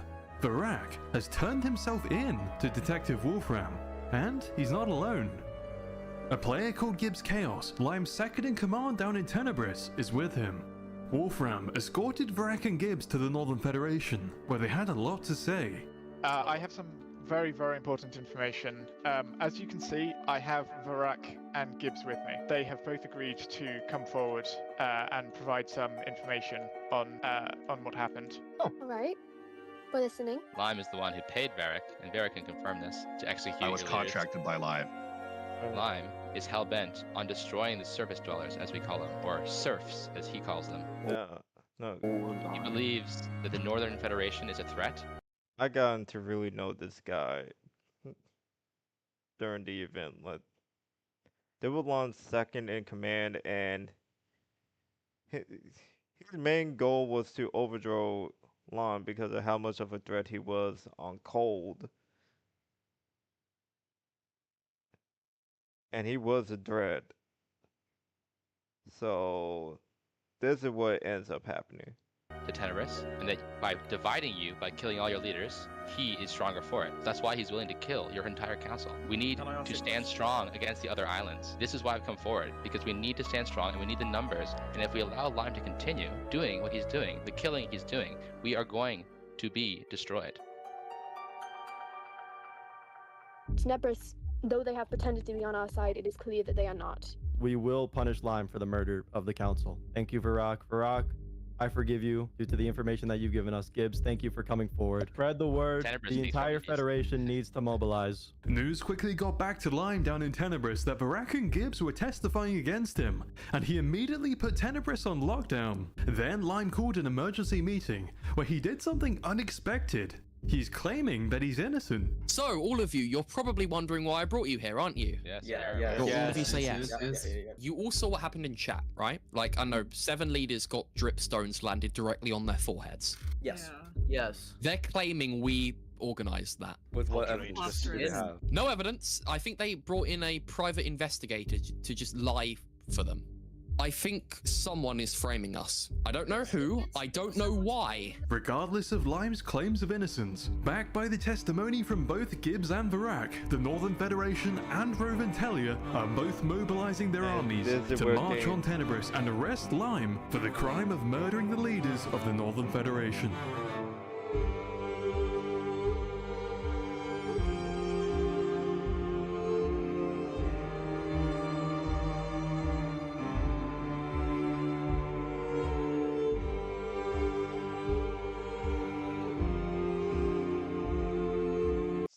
So Lime wasn't too popular in this event.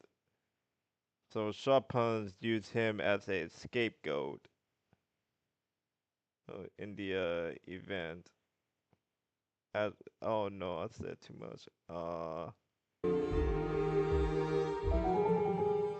Lime, let's talk. Let's talk, Lime. What the fuck is happening? This is what happens when the serfs come down here. This is what happens. No, don't talk to us like, don't call us serfs. You guys are accusing me of what exactly? You contracted Varrock to kill the entire council. We need you to surrender yourself and lay down your weapons, or it's simply war. That's it. Everything I've been accused of is untrue. All I wanted is to stay under here peacefully. Yes. Why is the entire Grandanook Federation Council dead? Yeah, I do want to talk about that. There's something going on. We didn't do it. I'm not sure who did it. I think there is someone here. I'm not the mastermind in this. There is. I don't have any part in this. There's someone. But why would I want this? You plan on taking over the entire island, dog. You were talking about war with the Federation. No, I don't. You are the aggressors in this conflict. I don't know. Not. What have I done? You were planning war. You assassinated the Grandanook Federation Council. You assassinated the council. Gibbs, why have you been absent all day? Where have you been? I am the one bringing the accusations forward. I've been testifying all day in front of the various leaders and civilizations. Why? Of cold. Because what have I done to you? Because of what you've What have I done? Let me explain it first. I haven't done You know what, anything. Lime, I'm done talking. You're guilty of this, Isaac. I think it's time. Guilty of what? You're guilty, Lime. Surrender yourself now. All you're saying is guilty. I'm guilty of nothing. The evidence against you and Tenebris are stacked up too high. You need to surrender yourself now. And so, Lime, escorted by both the Northern Federation and Roventelia, was marched off to be imprisoned in Icefoot, where he will await a fair trial, which is to be held the following day, to determine if he is in fact guilty or not.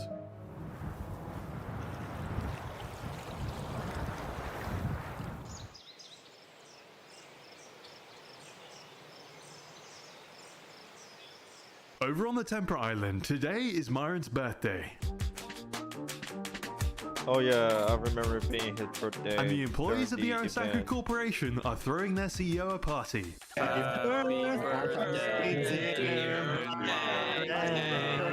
Every single employee is lining up to give Myron a gift. Even Sam Knight, the newly installed pro-Arasaka leader of Everbloom, has shown up to pay tribute to Myron. Sam Knight, I'm happy to see you alive and well. I bring you 2 blocks of emeralds, 31 lapis, and 1 diamond. Thank you.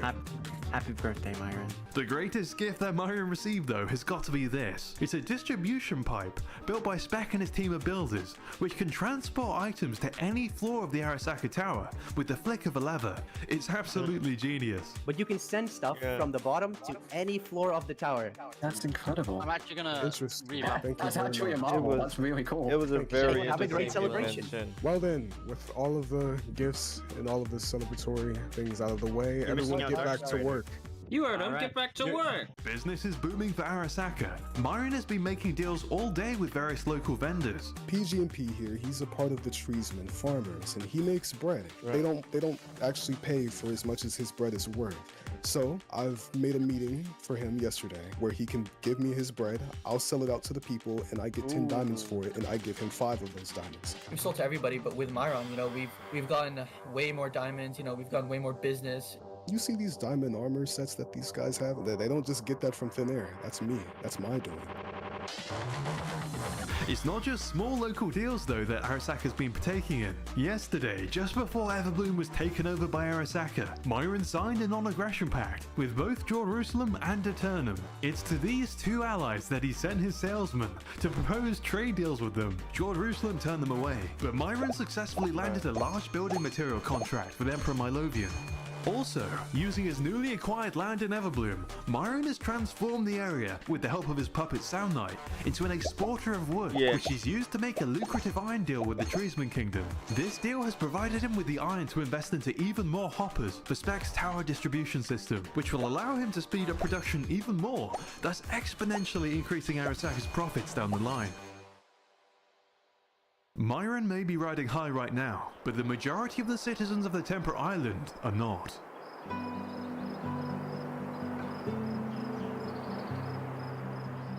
After their homes were destroyed, the citizens of Everbloom have for the most part fled deep underground. A lot of us are sad and scared, I would say. We lost a lot yesterday. We're homeless currently. The Mailmen, the most love-neutral faction across the Temper Island, are in fear for their lives. They just turned down an offer for a merger from Arasaka, and are very concerned they'll meet the same fate as Everbloom. It is kind of terrifying that we did decline the merger request with Arasaka. We all saw what happened to Everbloom. The citizens of Forgotten Grove, the floating nation in the center of the map, deeply regret not stepping in to help Everbloom in its time of need. I'm very, very upset about what happened. It's disgusting. The second time this has happened, and we want to prevent it from happening again and again. Their queen, a player named Honey, like many of the other leaders, is worried that her nation might be next. Yesterday, I believe that Everbloom was they were really massacred. I nervous. respect Gwen's decision to stand up against Arasaka. I think that the only chance all of the small nations have against Arasaka is to band together. And so, in hopes of finally acting against Arasaka, she's asked all of the monarchs of the Temper Island to gather at the Grove for a meeting. Myron is out of line. If we sit around, we will have no choice but to face the same fate that Everbloom and the Sovereignty have faced. That is the purpose of this meeting, to stand up, to rally our forces, to let all of the smaller nations know that we don't stand a chance against Arasaka unless we stand together. It's our only chance of survival. Hoorah. Even Gappy, the king of Jerusalem, has shown up for the meeting. The same player who actively supported the overthrowing of Queen Gwen and signed a non-aggression pact with Arasaka the previous day, seems to have had a public change of heart against Arasaka. Although many players suspect he's secretly supporting the Sakura Alliance again because he's seen which way the wind is blowing, and with all his citizens wanting Arasaka gone, he's bent to their will in order to hold on to his power. There is one monarch who isn't on board with the Sakura Alliance acting against Arasaka though. Milovian, the Emperor of Eternum, has signed non-aggression pacts with both the Sakura Alliance and with Jerusalem and Arasaka the previous day. And unlike King Gappy, he has no intention of breaking his word by taking part in an attack on either side. Yeah, we have some disagreements here. So, we think attacking it them real deal would break our complicated previous the, treaty and make us situation look for even them. worse. Us attacking Arasaka now would be stupid. Really, when you look at the actions of the monarchs from an outside perspective, you have to admit, many of their actions seem morally questionable. Queen Honey may be doing the right thing now, but where was her support of Sovereignty or Everbloom when they most needed it? King Gappy wiped out players for just building a church. He aligned himself with Arasaka to overthrow Queen Gwen, and when public sentiment swayed against Arasaka, he conveniently changed sides. Emperor Milovian's insistence to keep his word to it. I want to make that clear. Gappy changed his position with Arasaka so many times. It was it was very annoying for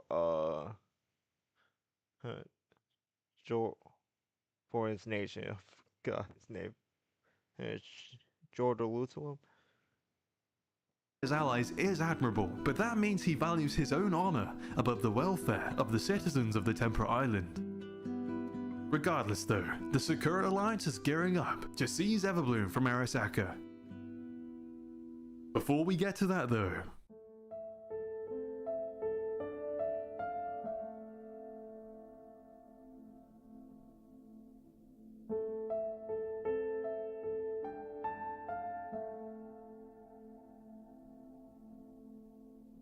Spec, the head Arasaka builder, has been thinking long and hard about his actions.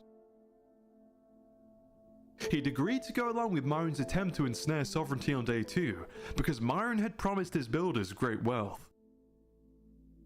But after seeing what happened, Spec feels extremely guilty. Yeah, we made a big mistake. I thought Arasaka was a group of good people who were working towards the well-being of the island, but from what it seems I was wrong. Yesterday, a group on the other side of the island named Sovereignty, if you remember their leader Blindspot, he came over and he tried to preach the idea of everybody being equal. He tried to do it through diplomatic means. He tried to talk, he tried to persuade people. He didn't take any action. He knew that Arasaka would overpower him, and they did. And a lot of people died. I feel like we bear responsibility partially for that, but I think we need to redeem ourselves. If they think they can take down an entirely peaceful nation that worked towards nothing but well-being of this island, just to expand themselves, just to show and instill fear in the hearts of other nations, I think it's time we need to show them that there are still people who are willing to fight back. Without a single soul in Arasaka knowing, Spec has been covertly working to undermine Myron's power. The distribution pipe which Myron commissioned Spec to build for him does work to transport items up and down the tower as intended. But Spec has built a secret feature into it. A hidden lever, which when pulled, diverts every resource flowing through the pipe down a hidden shaft, siphoning it away from the corporation and into the hands of the people. That is sick! So go down. Jesus Christ! You realize that if you do kill me, Myron will come for you.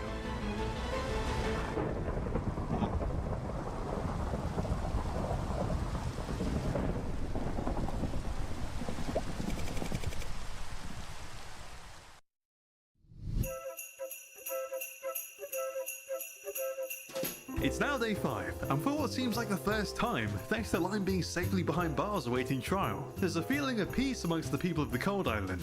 This moment of calm has given them the time to focus on all their creative ideas. Firstly, just on the outskirts of Torheim, a player called Ultra Samurai has founded the popular new sport, ice boat racing. It's neck and neck for Air and Cross as they head onto the Glacial Strait for the final finish. Yeah. It's okay, so remember when I mentioned Kingstead? They actually burnt down this place. And Ultra Samurai have rebuilt it better than it was firsthand. And I was so happy with the design of it. neck and neck. Oh my god! Air takes the win. Honestly, it's really great seeing the Cold players having fun and just relaxing for once. Far away from the boat racing, a player called DJ Weibo has taken a more tranquil approach to life on the Cold Island, having built an amazing monastery. I can show you the monastery. A lot of the stuff is just based off of actual, like, Indian monasteries. I was incredibly impressed by his attention to detail. He's built a food court fit with plates and carpets on the floor. You sit on the floor on these carpets, and the plates you eat on. Monks' quarters containing stone beds. Most people would find this uncomfortable, but some would say it helps you reach nirvana. And even a prayer hall. There are surprisingly many visitors who've come to pray here. Elsewhere, there's lots of businesses sprouting up. There's ski resorts, casinos, and there's a huge corporation picking up momentum called Coda, which has constructed an awesome factory fit with a warehouse, forklifts, furnished offices, and pretty much everything you can imagine to trade with and supply the people of the Cold Island with all sorts of food. We sell like a bit of everything, but right now pumpkin pies are like most prominent. Coda is responsible for supplying most of the restaurants of the Cold Island, of which there are many. We've got chalet-themed taverns, pop-up food trucks. Yeah, we've been making a lot of profits. We've just been trying to pop up wherever the people are. And over in the Northern Federation, we have Grill Bees, who are famous for their signature cold-themed dish. We've got, we've got a crazy menu. You ready? We've got my personal favorite, fried snow. You may have noticed that the International Cold Highway that Dismal has worked so hard to build is finally complete. I'm so pleased with it. I can't believe this. It's come together so well. Dismal, having done such a good job connecting the Cold Island and being a respected neutral party, has been selected as the judge for Lime's trial that'll take place later today. Speaking of Lime, the Northern Federation are working overtime to build him a new, more secure jail cell and a proper courtroom to hold his trial. In the meantime, they've been trying to get him to confess by torturing him with the worst possible thing: bagpipes.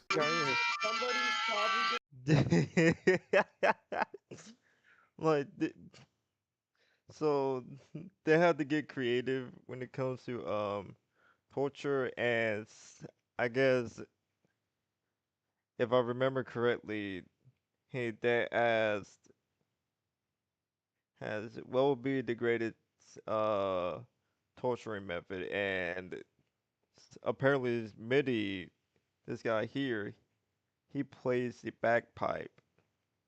Well, he was practicing it, but he wasn't too good at it, and they asked him, and he was just like, "Screw it, I'm gonna do it for the clip," and it was just hilarious. I think I'm in hell. I think this is what hell is. I believe your prisoner has been thoroughly tortured. I will be on my way.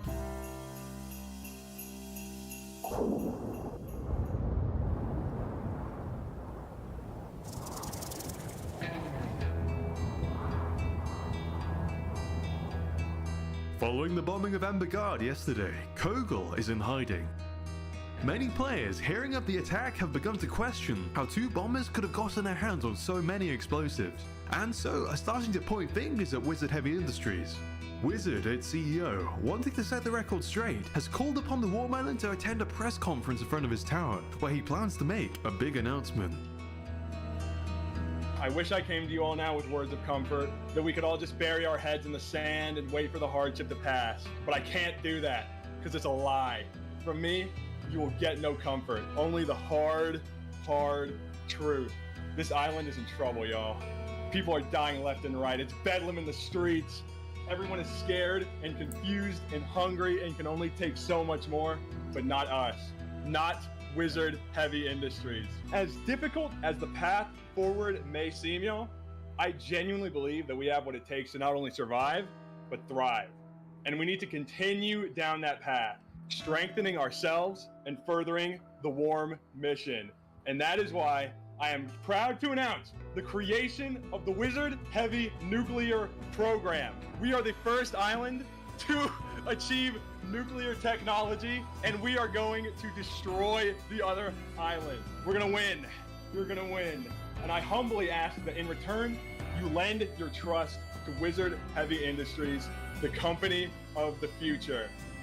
Thank you all, and let's get back to work.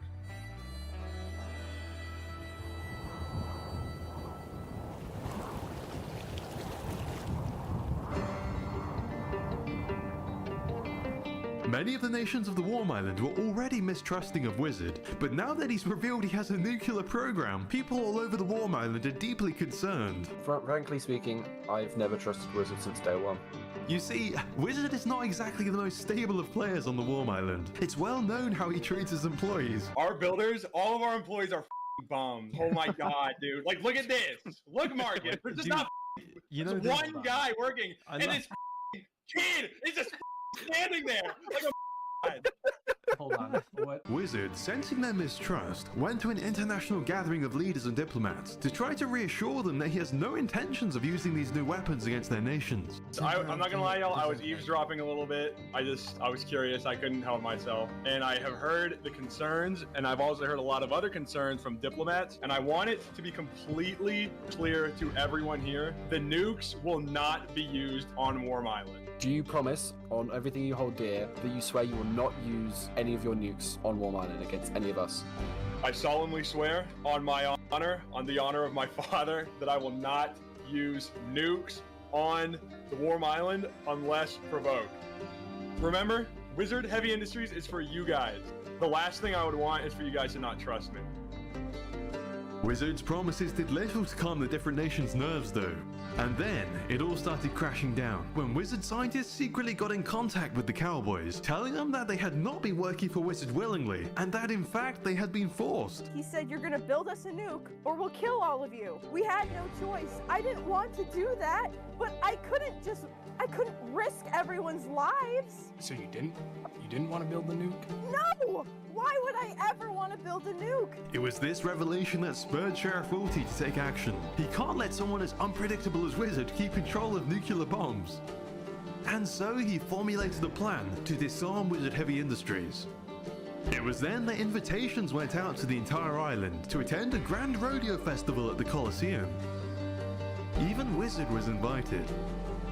But it was soon made clear that the purpose of the festival wasn't to have fun.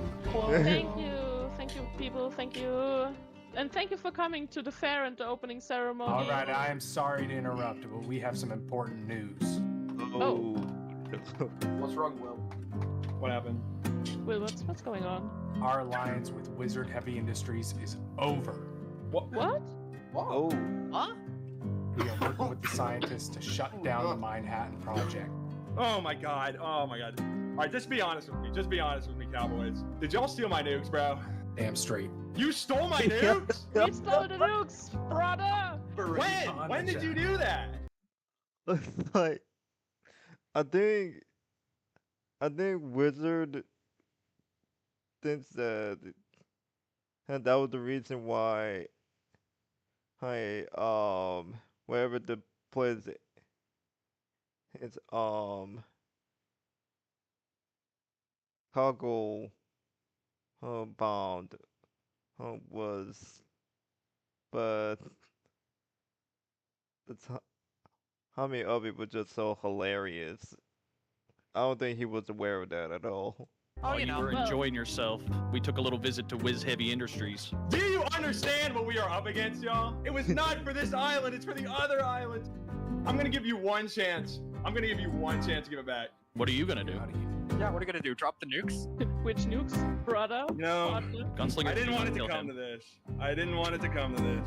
But I did have a feeling y'all were gonna do this. I did have a feeling y'all were gonna do this. Which is why I have set up one nuke somewhere on this island. What do you mean? Bert, you know what you gotta do. What? Huh? No. Cowboys, get back to the town now. Don't tell me. Get to the mines!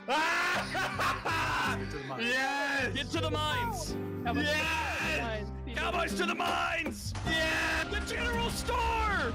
Yeah! Yeah. No! Yeah. Things got crazy at that point in time. Run, Cowboys! Oh, someone died! Oh, shit! Oh my god! Oh my gosh. People were so mad. Wizard. Oh my god, Wizard. That's what happens, and there's more to come! There's more to come from Wizard Heavy Industries! You forced my hand! I'm not fucking around anymore! I'm not playing around!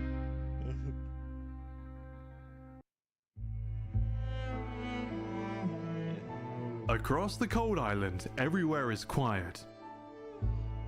With Lime behind bars in his newly constructed Iceford jail cell, everyone is simply waiting for the trial to take place.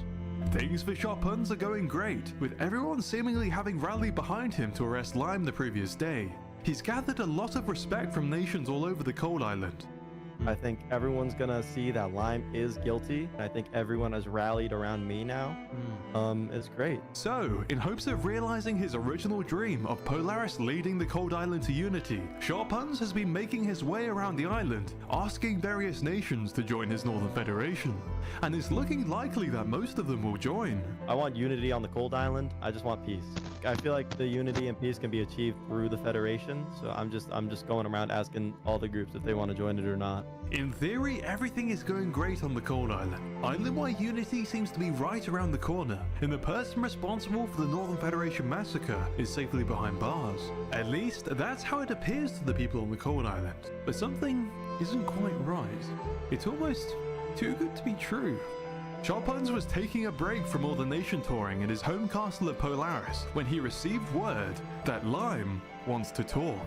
And Sharphuns knows what he wants to talk about.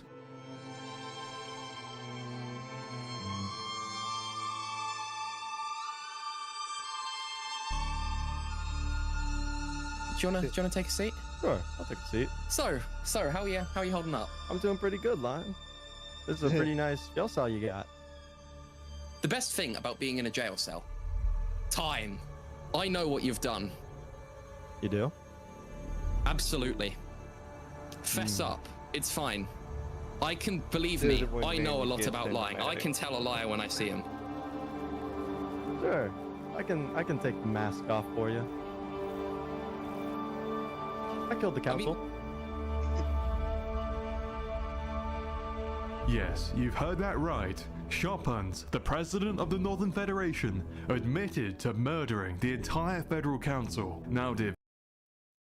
So there was a lot that went into that. So he took advantage of the fact that Lime was not so popular in the Civ event, and alongside of that, had Lime and Sharphuns, even after the Civ event, there were her intense rivals. When it comes, sorry for about me burping. The two of them were actual rivals in Civ events because Sharphuns actually blocked Lime on Discord. For some reason, I'm not too sure about that. The only reason why I'm saying it because of the fact that Sharphuns is no longer a MarcusK's member. I don't know the reason behind that. Please don't ask me. Hey, but Viewer, to explain all this, we're going to have to go back in time to day one to when Sharphuns founded the Northern Federation. Sharphuns, more than anything, wanted Polaris to lead the island's push towards unity, and he worked hard to make that a reality. The Federation was his idea. He was the one who spent hours writing their constitution. He was the one who conducted diplomacy with all the other nations, and he was the one who held their founding meeting. So, after having done all of that, when Iron Pfaf, leader of Iceford, intentionally lobbied the other northern nations to elect Lely instead of Sharphuns as the president of the Northern Federation, Sharphuns was outraged, and in his anger, he had an idea. But how did he intend to get away with this massive crime? Sharphuns paid off one of his own Polaris citizens, Private Detective Wolfram, to help him use Lime as a scapegoat for the murders. But what about his two key witnesses, Varak and Gibbs? Well, you see, Varak, as a founding member of Polaris, was perfectly willing to take the fall for the murders to help Sharphuns get away with it, as Varak knew that Sharphuns, as the sole survivor, would become the president of the Northern Federation, granting him the powers to later pardon him for his crimes. But what about Gibbs? Why would Gibbs, Lime's second in command, go along with the conspiracy?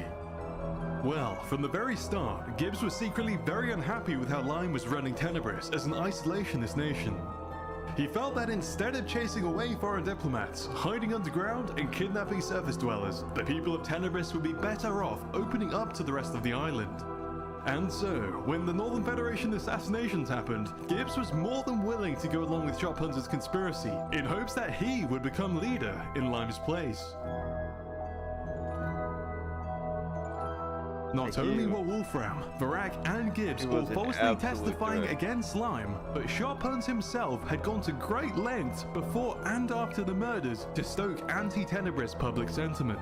That's right, the digging tunnels, planting explosives, and the general anti-Tenebris fear going around was all coordinated by Sharphuns. It was all a precisely planned propaganda campaign to make the general public on the Cold Island fearful of Lime and Tenebris, so that they'd be the obvious culprits for the crime that Sharphuns committed.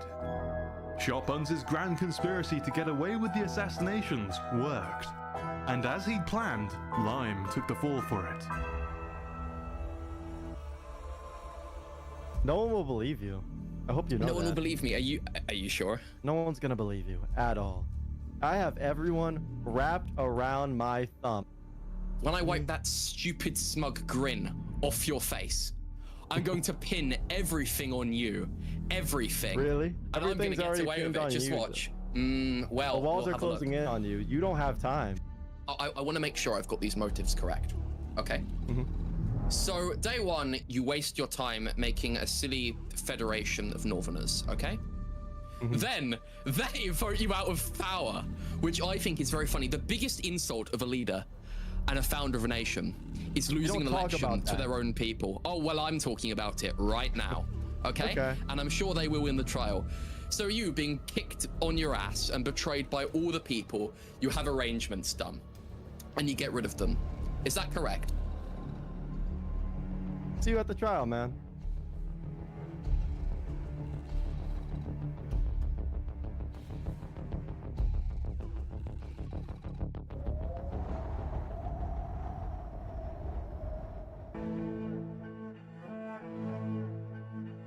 It is now time for the trial of Lime.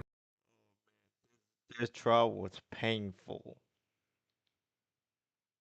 But the trial went on for like 3 hours straight. It was bad. With Detective Wolfram leading the prosecution, Barak and Gibbs ready to stand as star witnesses, and Dismal, who is known to have his own bias against Lime as judge, Shotpuns is confident Lime will be found guilty and executed. Then, with this all behind him, he will be left in peace to finally achieve his original goal of securing the unity of the Cold Island with Polaris at its head. There is one thing that Shotpuns hasn't planned for though. The citizens of Tenebris have their leaders back. Everybody please gather around Inigo, who has offered to sell us Varak's location, the one who sold out Lime. Varak, I have him in my base. I want to sell him out to you all just for one set of diamond armor.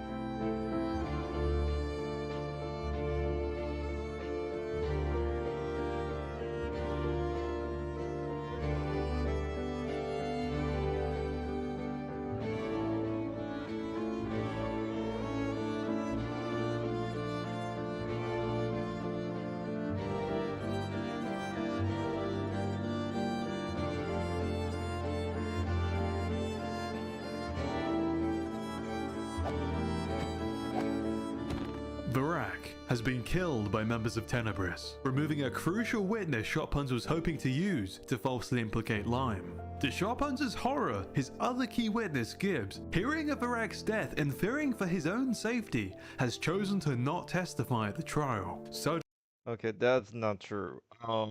So here what happened. Gibbs was trying to get to the court, but because of a miscommunication, he wasn't able to be a witness.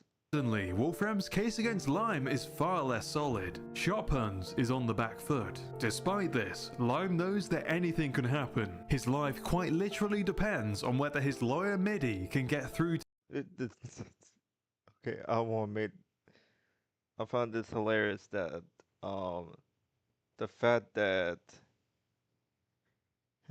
Midi was the one that tortured Lime with the bagpipe is now his lawyer.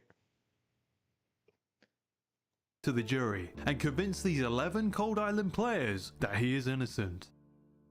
So, to begin the proceedings, I am Honorable Judge Dismal, and good afternoon, everyone. I hope we are going to get a fair, safe, and hopefully just trial for Lime 42, who has been charged with several accusations: engagement in grand conspiracy, orchestration of murder, and targeted killing of high-ranking officials. I will now hear the opening statement starting from the prosecution.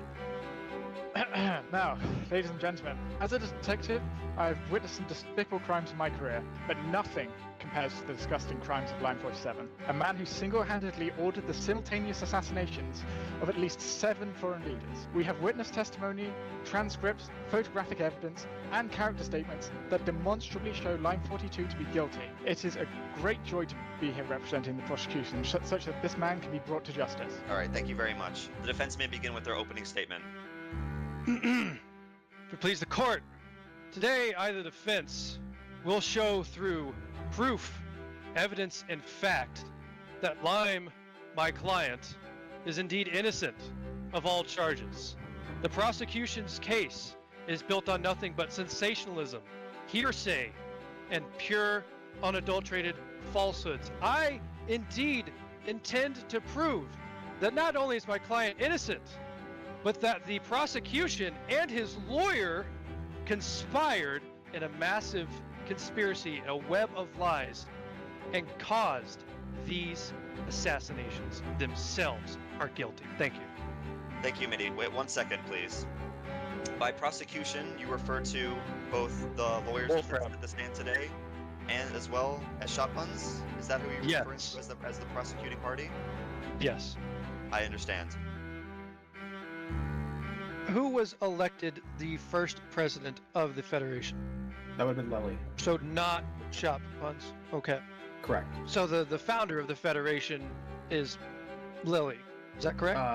I mean, founder and leader are two different things. I would argue that Shotguns had a lot of his hand in the play of the founding of the nation. Mr. William, as a leader of a nation of the Federation, in your opinion, did shot puts have motive and gain to be had from these assassinations? Objection, speculation. It's not my place. Objection It's not my place to say that. Objection sustained.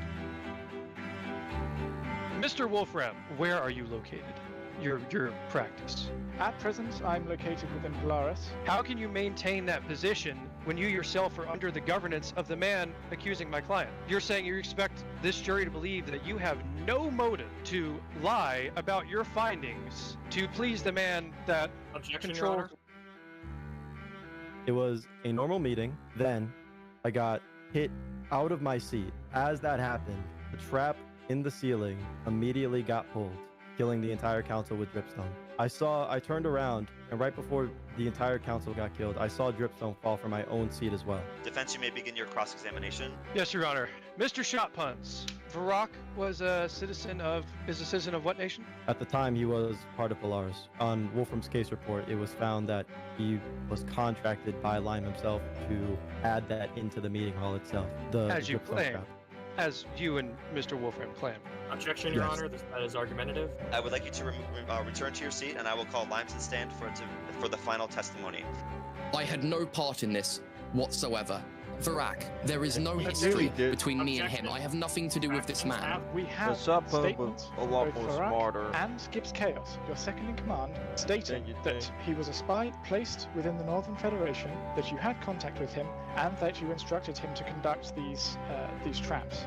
If I may, people can lie. Objection, Your Honor. If I may, Order. The prosecution is testifying willy-nilly, and you're allowing them to do so. Every attempt I've tried to avoid conflict, and I don't see how I would never order the deaths of these innocent leaders. I wouldn't do it. His truth may not align with the real truth. That is for the jury to decide, and I will ask Lime to step back to the defendant's table so that the jury may deliberate. After a very rigorous 3 hours, the trial is over. The fate of Lime, Shotpuns, and the entire Cold Island are now in the hands of 11 jurors. First of all, Lime is currently innocent until proven guilty. He's not guilty until proven innocent. I'd say that Lime is innocent based off what I heard about his character mostly.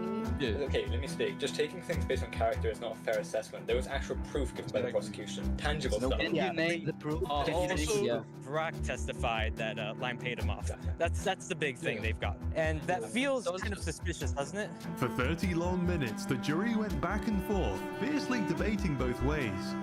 Lime, knowing that if he's found guilty, he may receive the death sentence, nervously awaited the result.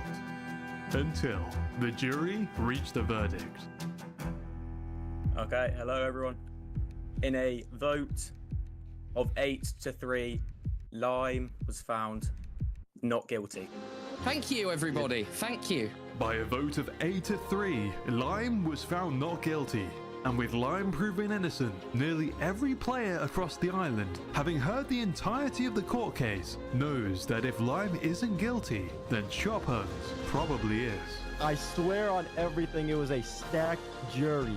8-3? Are we serious? There's literally no way he got off with the murders. Genuinely. I should have killed him. I should have killed him. Why did I let my head get convinced? I should have killed him. Ooh. Okay. The Federation is turning against me right now. I need to think of a new plan. I need to think of it now. They're all against me. Everyone is against me. I should have killed Lime. We should have killed Lime.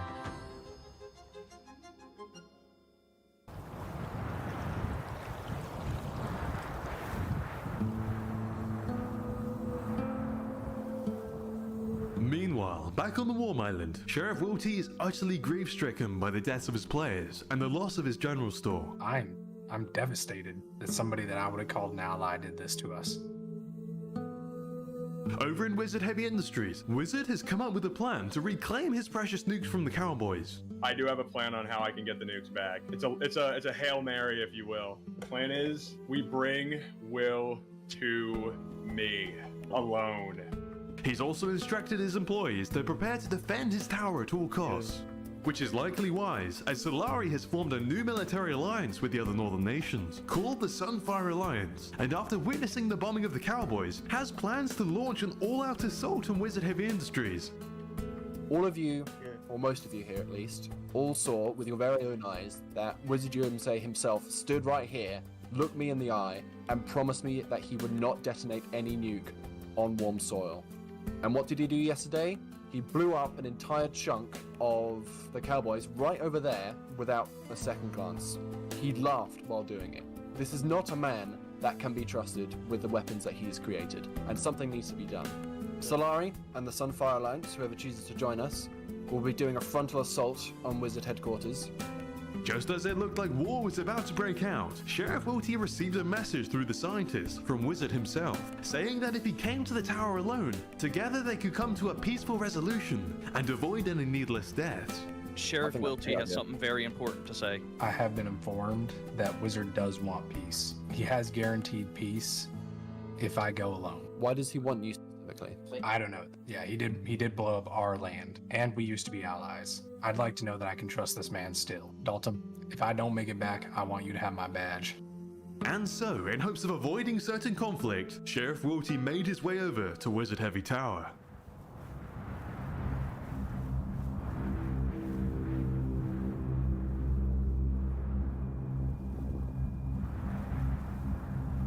Oh man, Will. Why'd you have to go and make me do this, man? You know where I stand, Wizard. You know that. I do, and I don't like it. You've been corrupted by this backwards sentimentality that we can all just hold hands around the fire and sing Kumbaya, but we can't. We just can't. You know why? No, not because of me. Not because of me. There are other islands that want to destroy our way of life. Barbarians and savages. You know what's going to happen if we don't prepare? They are going to flatten us. And what you are doing. I don't know what's going to happen if we don't prepare, but I know that if we don't stop you, then this island is done for anyways. I want you to look around. I want you to look out these windows, see what we've built together. It's beautiful, isn't it? No. But we can get more. On those islands, think. I like how he said no. Oh, you heard that? About the wealth, the resources, the money that they are squandering that could be ours. I want all of it. I want it all. And you can help me.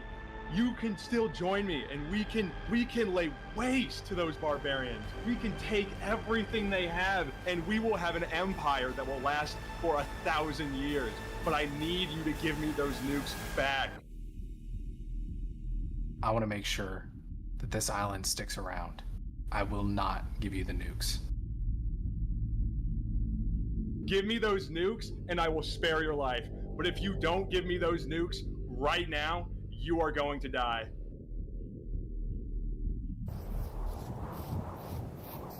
And this is where things get interesting.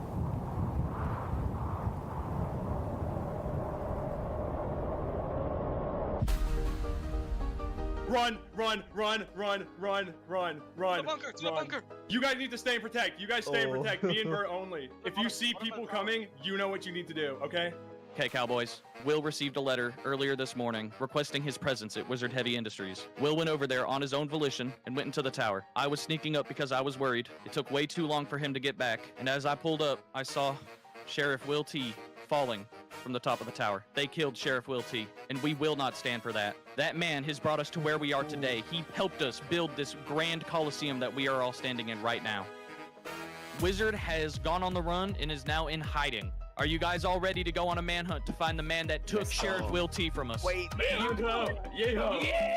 everybody, let's go find this guy! Charge! For the sun! For Solari, go! Cowboys, sweep the entire island, everybody!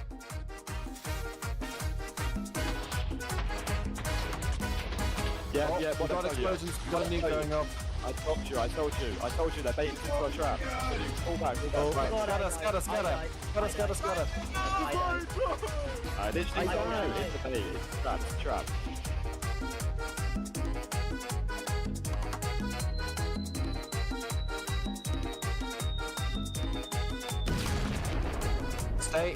Stay inside, you're gonna get TNT minecarted. Stay inside, all of you. I think they're dropping another one. Yeah, they're dropping bombs on their own building. Yeah. I don't want Wizard playing games with us. Right now, he's toying with us. Pull back from the tower. We're going south from the tower. Moving south from the tower. Let's go find this man! All over the mountain!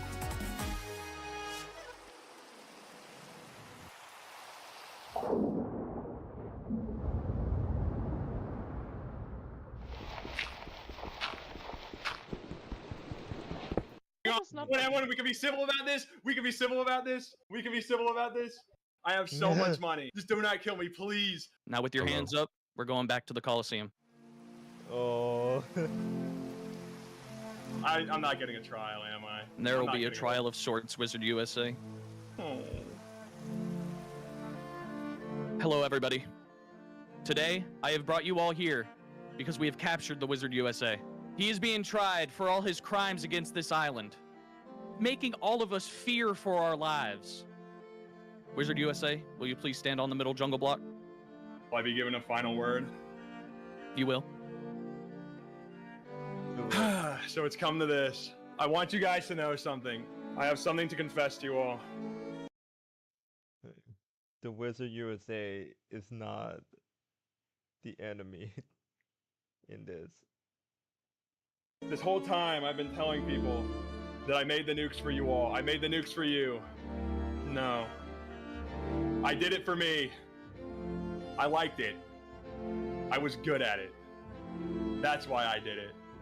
All this time, I thought that Cold and Temperate were the savages. But I see it now. No. You guys, you're the savages. Emberguard, you guys literally massacred Tiki for nothing. Solari, you have a giant spyglass that you use to burn people alive. Sadney, you built the nukes. You say you didn't want savages. Hold on a second. But I see it now. No. You guys, you're the savages. Emberguard, you guys literally massacred Tiki for nothing. Solari, you have a giant spyglass that you use to burn people alive. Adney, you built the nukes. You say you didn't want to, but you did. You could have taken your death with dignity. You forced us. We had no choice.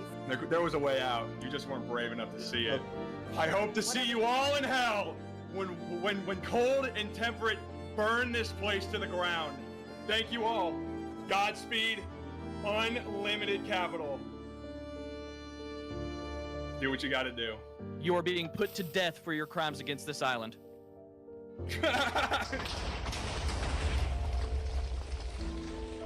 Yeehaws in chat, everybody! All right, now unified yeehaw! Glory to the yeehaw, everybody!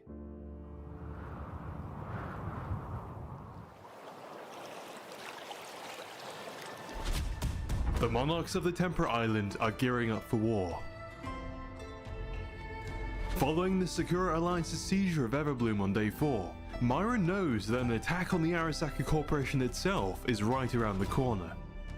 With all the monarchies of the Temperate Island being part of the Sakura Alliance, it seems Myron stands alone. But unknown to the Sakura Alliance, they have a traitor in their midst. Milovian, Emperor of Eternum, has been relatively inactive on the world stage, instead choosing to focus on constructing his ginormous Tower of Eternum. Milovian, despite joining the Sakura Alliance, has always sympathized with Arasaka's position, believing them to have done the Temperate Island a favor when they destroyed sovereignty, a group he saw as anarchists, and a direct affront to the order he believes monarchy establishes. Hello there. Welcome to Mount Regnum. I won't beat around the bush. I heard through letters that there's gonna be a big attack. They're gonna come over and they're gonna wipe us off the island, or so that's what they hope. And I'm well aware that you and your building simply want to build your tower. Is this right? It is. I'm coming to you as a businessman. I see that we can both benefit from this. I tell you what, how about I make you a proposal now?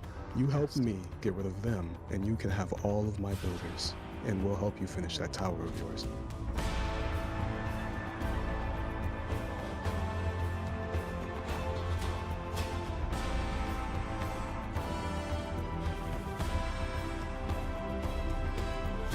And so, Arasaka will make its last stand with their new allies in the Tower of Eternum. Spec knows it's now or never. Now is his time to strike back against Arasaka. So we are ready, I think. All that's left now is for the Sakura Alliance to attack.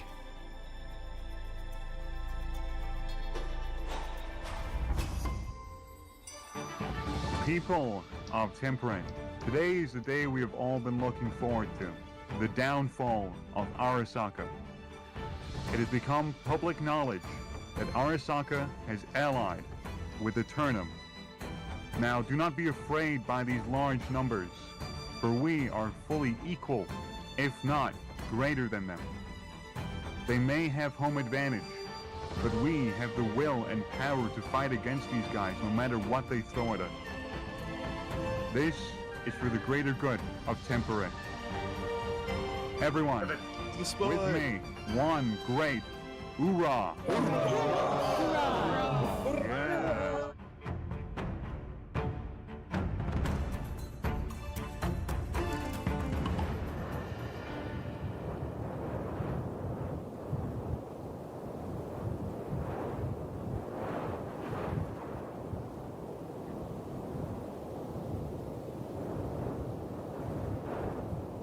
Are you sure you want to do this?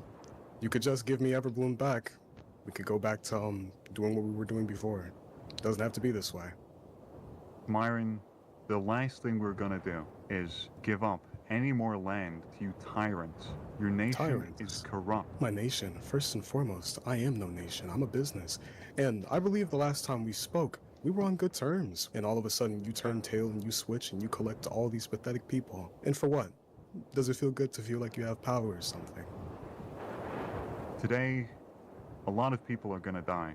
And you do know that, right? A lot of your people are gonna die. I know that. Myron, this is mutually assured destruction. If both of us go to war right now, hundreds of people are gonna die. Yeah, I agree, which is why you should call off your people and let me continue what I was doing. Because right now, all that I see in front of me is dead men, and it's gonna be your fault that that happened. Because I've never attacked anyone who didn't deserve it. And yet here you are attacking me undeserving. You know exactly why I went to Everbloom. You know why I went to Sovereignty. What's your reason for this? The reasons you went to Sovereignty and Everbloom were for your own personal greed, your profits. That's not what people are, Myron. They're not profit. They're human. Alright then. Well, I don't think there's anything left to talk about. So, may God be with you, Cappy. May God be with you also. Right, people. It appears that we have terms with Myron, and that is the heads of every member of Arasaka and Eternum. Agreed. Any moment now. Any moment.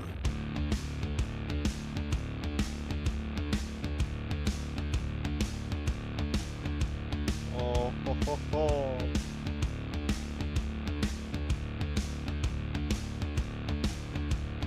Let's be ready. They'll be coming up. They'll be coming up at any moment. They're coming up the waterfall. They're coming up the waterfall. The one below is trying to break the ground. It's a full team of Templars down there. Someone's in chest. Someone's in chest. Get up here. They're here. Come up for chest. Come up for chest. They're coming up to the bottom. They're coming up to the bottom. No, go on the stairs. They're coming up. I see him. I see him. They're coming up the sides here. They're gonna come up the top. They're gonna come up on the top. Watch the sides. Watch the sides. Hold it up. All hands on deck. None of we for slaughterhouse. Not alive. Kill everyone.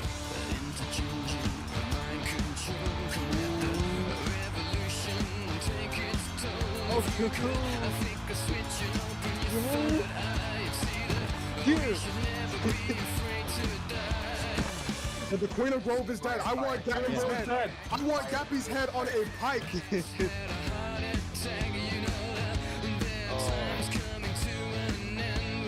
Okay, I feel so bad for Gappy. So, apparently what happened was that it glitched and he fell to his death.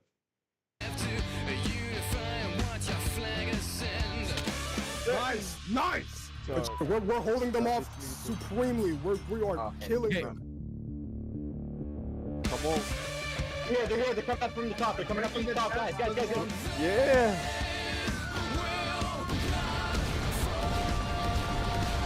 TNT. Watch out for the TNT. You guys watch out for the TNT.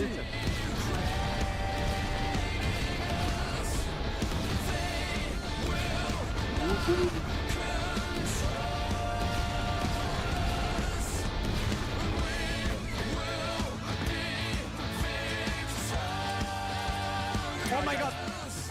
I died. Wait, I don't know which side is dead because all Gappy, Honey is gone. They're all gone. I'm still alive. Yeah, I'm getting jumped.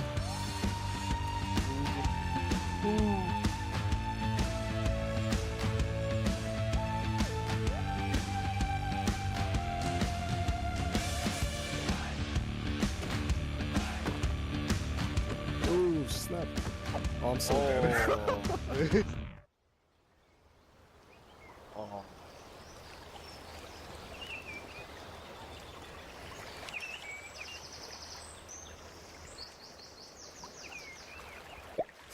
Oh man.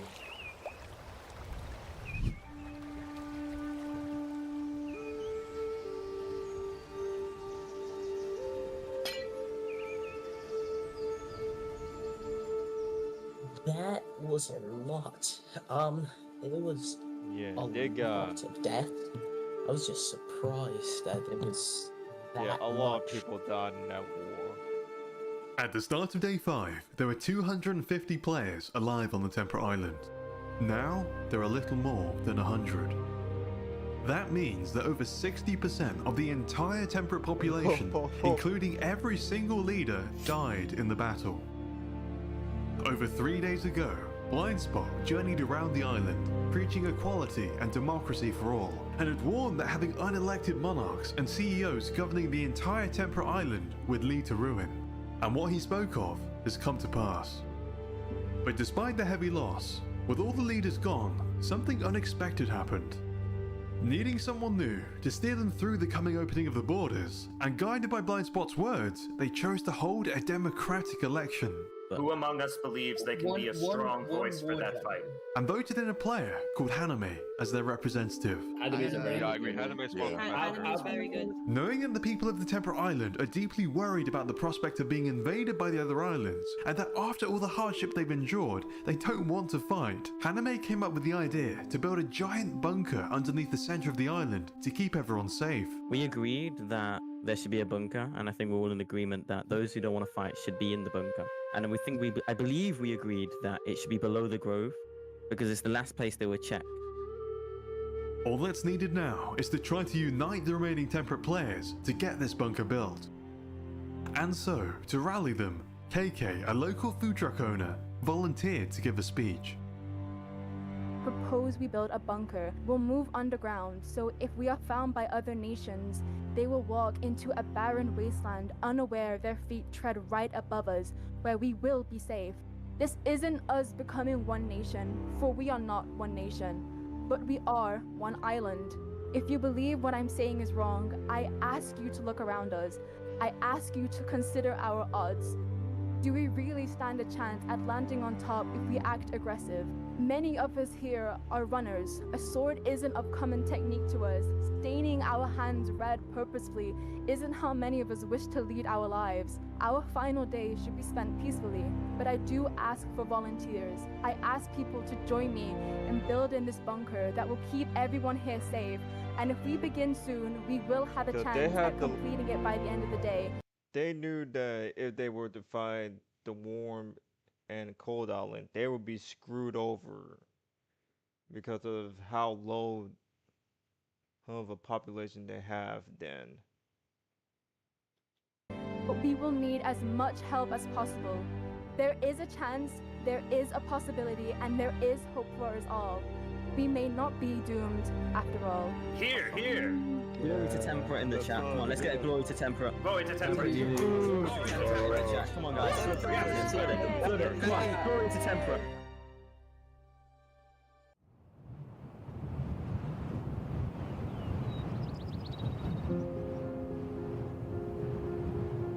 Following the chaotic battle to capture Wizard on day 5, the Warm Island is fractured. Some of the largest nations, Solari, the Cowboys, and Port Sand, have not been getting along. You see, their assault on Wizard Heavy Tower was very disorganized, and each nation is blaming each other's poor decision making for the huge amount of deaths that occurred. My god, that is on you and your stupidity. That is not on me. That is not on me. That is on Sheriff Field That is 100% on you. And because of your stupidity, innocent members of Solari are dead. Innocent members of Port Sand are dead. Some players have attempted to start an island-wide council to organize the defense of the Warm Island for when the borders open tomorrow. But the grudge held between the different nations is so large that many of the most important nations, including the Cowboys, have no intention of getting involved in defense discussions. I'm trying my best to help the Cowboys, man. And I don't think that a unifying council is necessarily the right way to go. I think we should just head into the border drop as our separate nations. It was at this time that the Ember Guard publicly called for the arrest of Kogel for his attempted bombing of their base on day 4. And Kogel, tired of hiding as a wanted man, turned himself in, with the sole condition that a fair trial would be held so that he could have a chance to explain himself. Hello. So, as you all might not all know, I'm the 80-year-old guy on top of the hill. Were you planning on bombing the Ember Guard Council? And did you actually blow it up? This question needs context, but the answer is yes. Objection! Objection! That is a leading question to my client. I asked that we have a objection should understand. Hear We me just have out. the suspect admitting to you. This is enough. This is enough. I need a defense. It's the defense's turn. Thank you very much.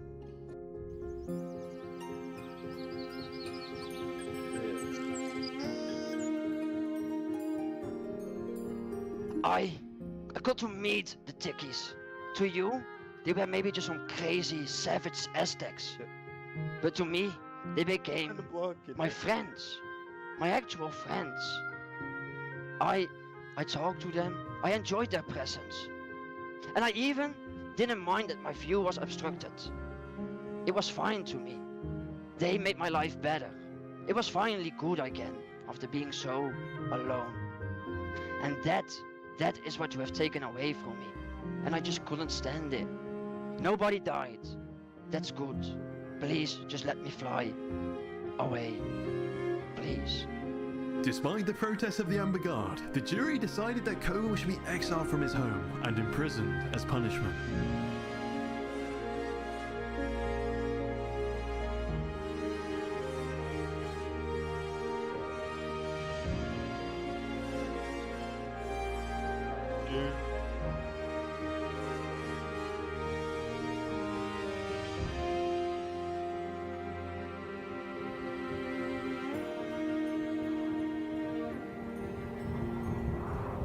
Now, the Aztec nation of Tiquitinati, who the Ember Guard in Cactonia had destroyed on day 3, wasn't entirely wiped out. In fact, a handful of players had survived the massacre. Fleeing their homes, they've established a refuge for displaced players on the mountain near the remains of Wizard Heavy Tower. And unfortunately, the Ember Guard has gotten wind of this remaining Tiki settlement and has plans to finish what they started. Today, we fight for our freedom! We have been a punching bag for the international community for far too long. We are not gonna let ourselves get pushed away anymore. We're gonna retaliate for the attacks of these terrorists! My friends, today is our fight for freedom! Ember Guard, yeah, come on! Let's go! That's what I'm talking about. Yo! Bunker now, bunker now. I stay together. Follow Dooman. Negative right here. I see them. Kill him. Lethal muffin. Kill him. He doesn't get to live. Kill him. Make sure he dies. A stupid death. Guys, I'm actually kind of shaking. I'm really scared. Oh my god, I don't want to die. Go! Okay, run down. Get out. We need, wait, go. We need to get out of this. Zoom on. Guys, come down. They're coming. Kill him. Kogel, horrified by the Ember Guard's actions, escaped his exile and ran to the Colosseum in hopes of convincing the leaders of the Warm Island, who are currently holding an emergency meeting, to act. Hold on, can we talk this then? Can we talk this out before we declare war on each other? Right now. Are you just planning on killing them straight up? No, hear me out. To me the worry is, they have betrayed our ideals from the get-go. Who are we to think that they are not going to betray us when the islands open up? They are not having our backs now anymore anyway. Better to deal with this pest and get it over with and get ready for what is coming. Because otherwise it's over. And the leaders of the Warm Island listened. Any people who bear the Ember Guard shield are to be executed on sight. They are too dangerous to be left alive. We need to move to Potsdam now. May the gods be with you guys.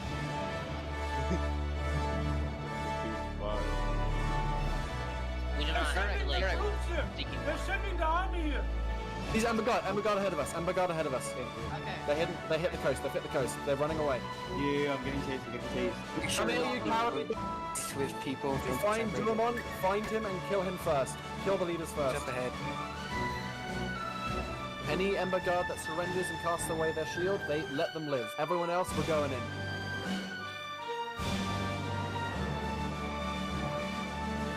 He's low, he's above ground.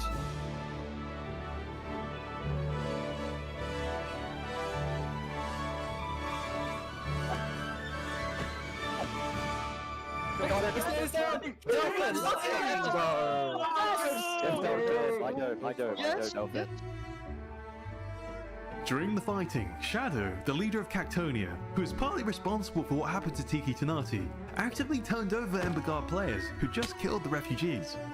And so, in the eyes of many, he redeemed himself. The Ember Guard, the players who mercilessly massacred the Tiki people, had been wiped out. And in the process, the Warm Island has grown more united, which is more important than ever, because soon, the borders between the islands will open.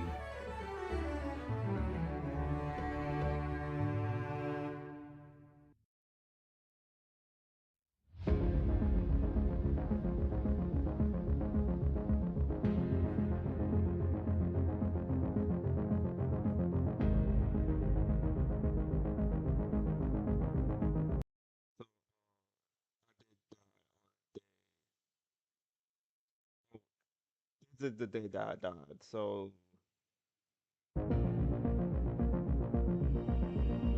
because of Lime. Everyone, today Not being is found an guilty, unfortunate everyone day. went straight to Lime, shotgun. the mastermind behind the old council killings, was found not guilty in an 8-3 vote. Lime has teamed up with Iceford's mayor, Sunday, and they have put out a warrant for my arrest. I would like to restate that I am an innocent man. I have done no wrongdoings. They gave me two choices. It's either I get exiled or it's death. You know what I choose? I choose to go out in a blaze of glory. Who's with me, boys? Let's go to Tenebris, boys! Yeah. Gentlemen, they're coming for us right now. Let's go. Oh my god, everyone is there. All right, everyone stay on the surface. Stay on the surface. Gentlemen, let's move out. Let's go, girls. Let's go. Let's go. For the cold. Yo, they're coming up. Get ready at the spiral. Charge, come on, charge. They're up, they're up, they're up, they're up! Yo, get Lime! Target Lime if you see him! Target Lime! Oh, there's a guy running away. Shot puns. He's running. Get him. Oh my lord! Oh my lord! They're on me! Jesus! Yo, they're so. Oh my god! They're grouped. They're all on me. He's going through the wall. He's going through the wall. He's leaving. Yeah, he's fleeing. Can we get back to Fall back to Iceford. Fall back to Iceford. Okay, I burnt down his castle, by the way. And this was how I died, since I couldn't play on day 7 and 8, so I'm getting chased by 10 people. I'm getting chased by 10 people right now. I see puns. I see puns. Eyes on puns. Get him. He's eating gapples. Over here, over here. Move. Get him. We got a runner. I'm drifting. No. Okay. Ooh, damn. Okay, we go. It's over. We got him. Chop subs. Nice. Very nice.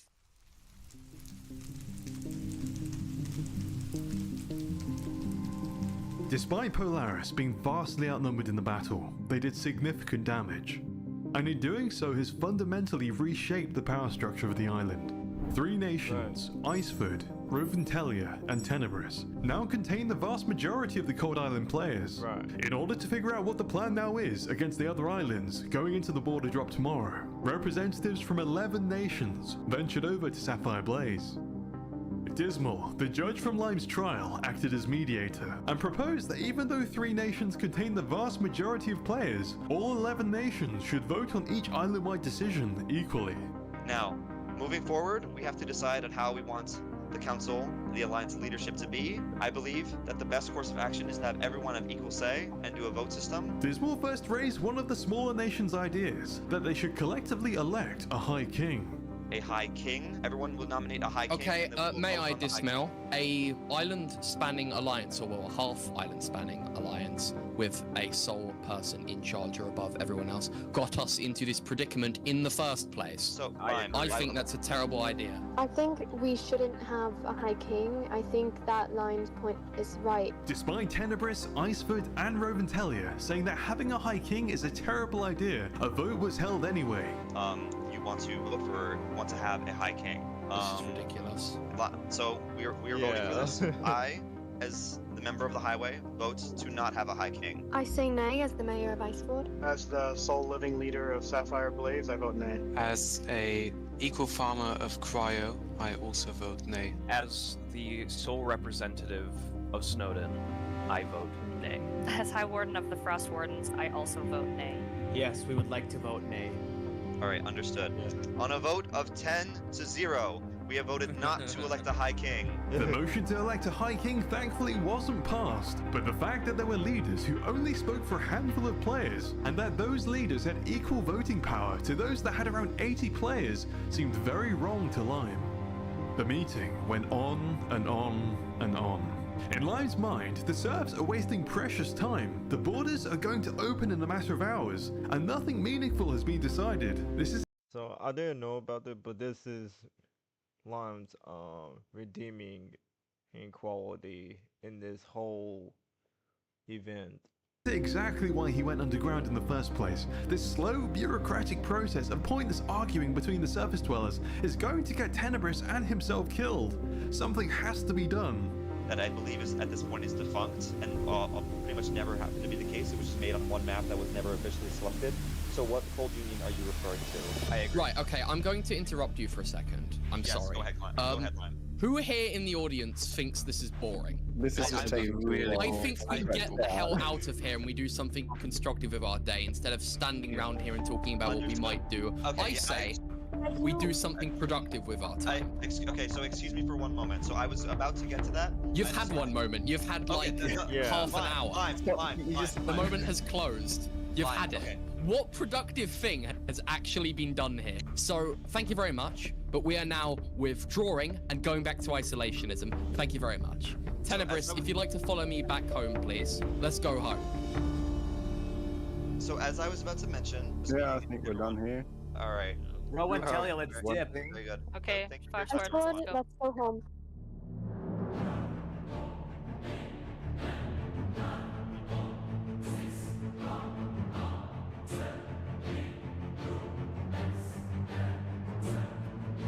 On day one, Lime decided to take his people underground because he believed that the actions of players on the surface would devolve into chaos as they pursued their own selfish desires. And in his mind, over the last few days, his feelings were proven correct. The players on the surface did indeed act selfishly, leaving death and destruction in their wake. In the process, Lime's home was invaded. He was hauled off and thrown in jail, tortured and wrongfully put on trial for a crime he didn't commit. Lime now knows he was right.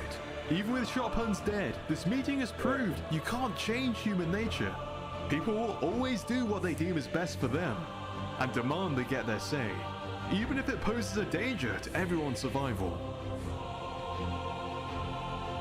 All Lime wants is to be left alone in peace. Originally, he believed he could obtain that by simply avoiding the surface dwellers, but now he sees things differently. They'll never stop acting in their own self-interest. They'll never leave him alone. And so, to get the peace he so desperately desires, he summoned the leaders of Iceford and Roventelia to Tenebris in order to convince them to join forces with him so that he can wield the collective strength of the Cold Island as a weapon to wipe the surfaces of every single island clean. So, why I've gathered you here. What do you think of the current arrangement of the Islands Council? I think it's fine with everyone having an equal vote. You think it's fine with everyone having an equal vote? Like, how is that fair for us? For us. Can you So, elaborate? Vinland has about, what, like 2 members maybe? And they have a voice on the council. Meanwhile, we have probably 80 people each. Like, look at it. It was, I can't remember, there was 11 people on a wartime council for this island. That is ridiculous. We can be custodians of this, right? We are heads of the 3 largest and most influential nations. Why don't we take the burden of this for ourselves? So, opinions, what do we think? I understand people wanting to have voices and decisions, but I think it is proper for them to lay down that want for the betterment of the entire Cold Nation. We are supposed to be a union, and a union cannot have too many voices, or as you said, it gets muddled. Look at how long it took us when they wanted us to vote on whether or not we should have a king. We just need to get stuff done. 3 of us is all it takes. When you first suggested the idea of having a smaller council, I thought it would have been not the best idea, but now that you're explaining it a bit more, I think it does sound good. Should the other nations find out about this, they aren't going to be happy with us. We hold the largest militaries and the most influence on the island. If we all agree, they're sort of just going to have to roll over and accept it. We can do this. We're all in, yes? I am in. Iceford is in. However, I don't want to be the first to go to war with the other islands. I'm not particularly sure. We could be invaded, we could not. Who really knows at this stage? I heard this one man has a stockpile of nuclear weapons. Yeah. Okay. I hear another man has created some kind of I don't even know, like a company that hates trees or something. These guys are literally insane. Okay. I would be fearful. So are you proposing that we do not play the defensive then, Lime? Are you proposing we go on the offense? I'm more of the belief that offense is the best defense. I agree. Agreed. Let's go. It's decided. We're going to kill them. Kill Warm and kill the other island. Warm. Yeah. Warm. Everyone chant warm. Warm. Oh, baby. I did it. I made a power play. I did it. The Selfs don't realize it. I run the show now. It's mine. This island is mine. So I'm rallying the troops. We're getting ready. And tomorrow we're going to do a full assault on war.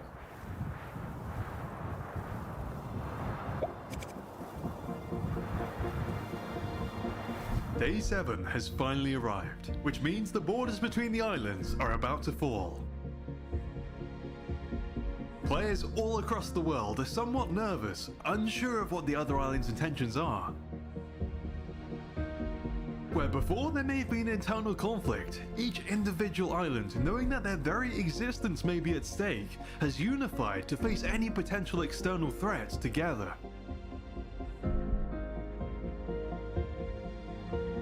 Haname, knowing that the Temperate Island is by far the weakest out of the 3, having lost most of their population in the Battle of Eternum, intends to play defensive, and has directed most of its population to take refuge in their underground bunker. Dalton, the new sheriff of the Cowboys, is leading the Warm Island's preparations. Together, they're armoring up and have started fortifying the Coliseum to turn it into a defensive stronghold. And secretly, just in case, Dalton has urged the scientists to resume their nuclear program. Lime, leveraging his new control over the Cold Island through his Council of Three to rally support, has begun spreading rumors that the Warm Island intends to attack and is amassing the Cold Army at Roventelia to prepare them to carry out his plan to wipe every player off the surface of the world so that Tenebris can finally be left in peace.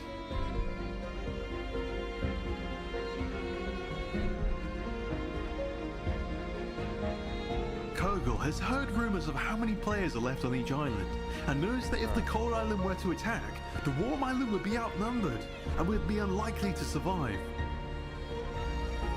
He can't stand the thought of his little home falling into the hands of any potential invaders, so even though it greatly pains him to do so, he has begun planting an explosive trap beneath it so that if he must, he can destroy it. And with that, let's see how this story ends. Yeah.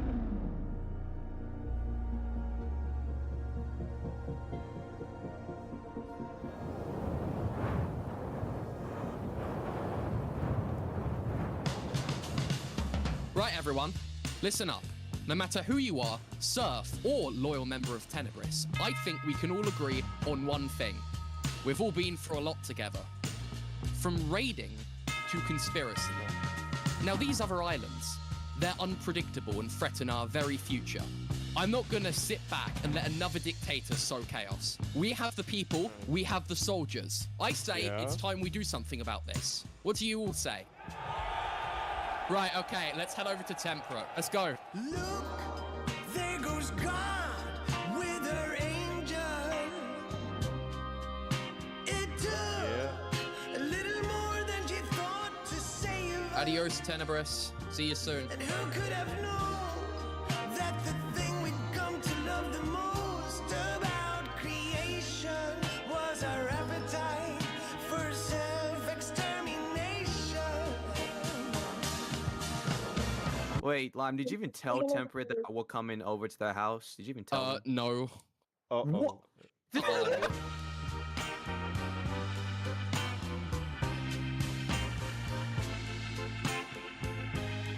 What happened here? Well, they genocide each other. What do you expect? They all killed each other. Where are the rest of you? What happened here? This is us. What happened? There was war?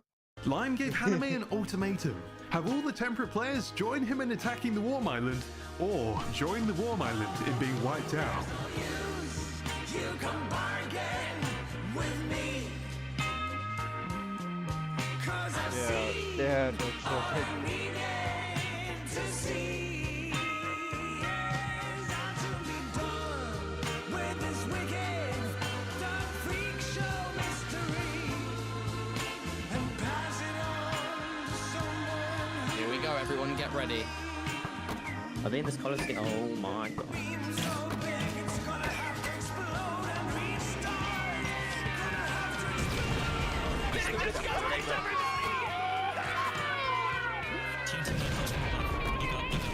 Oh, the minecart got two people, come on! Minecart got two people, minecart got two people. I'll get shot! stands for war! Oh, my bow skills are off the charts! Oh. Stay where, if you see where I am, just stay where I am right now. Don't push forward.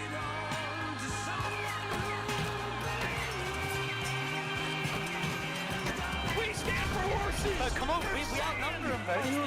For the sun! We must avenge our fallen war forever! Yeah, if you see Haname, kill him as well. Kill Haname. I think Temperate will agree with me when I say we've seen enough dictators and Lime, I don't like how you threaten me, mate. Yeah, Haname tried to betray Lime. In this. Oh, yeah! Haname died! Oh my god! Yes, we got Haname! Oh my god! We win this, we win this. Come on, Darren's dead! Oh, I'm dead. Get him, Cowboys! No, Sonny died.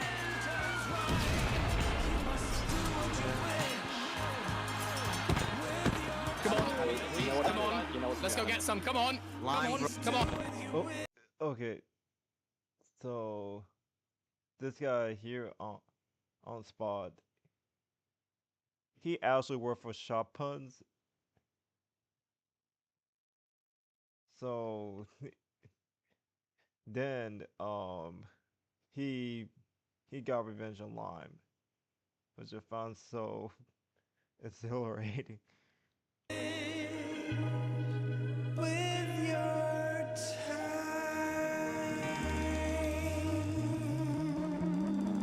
Love is dead, everybody! Warm is not to be messed with, man. He rises, everybody! I think they're retreating. They're retreating. Yeah, they are running. They're hard retreating to scientists. We surrender!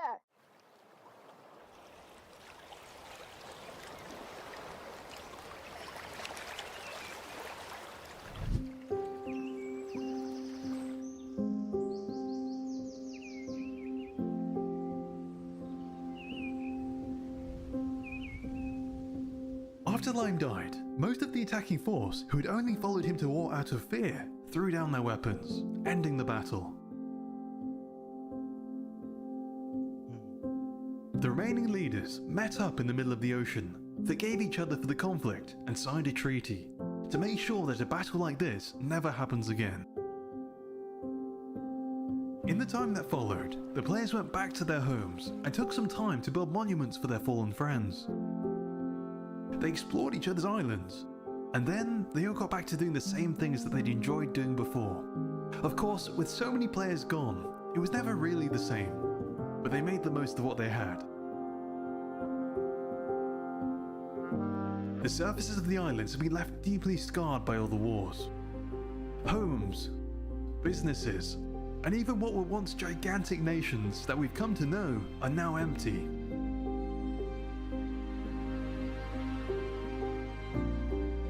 Throughout this story, 1,868 players logged on to contribute their bit to creating thriving civilizations on these 3 islands. And only 7 days later, only around 300 remain. But despite that, those that remain are optimistic. With a steady peace established amongst the islands, they're looking forward to what the future holds.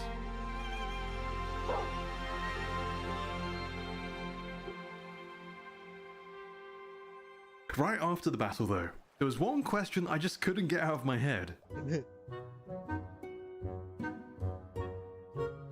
Had Kogor survived?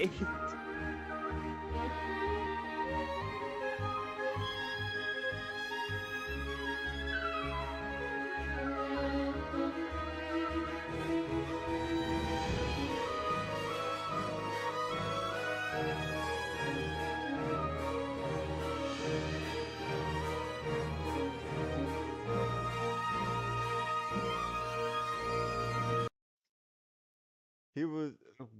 I asked him after I saw this clip, going like, "How much you watch Up?" And he's just like, "This is my favorite movie."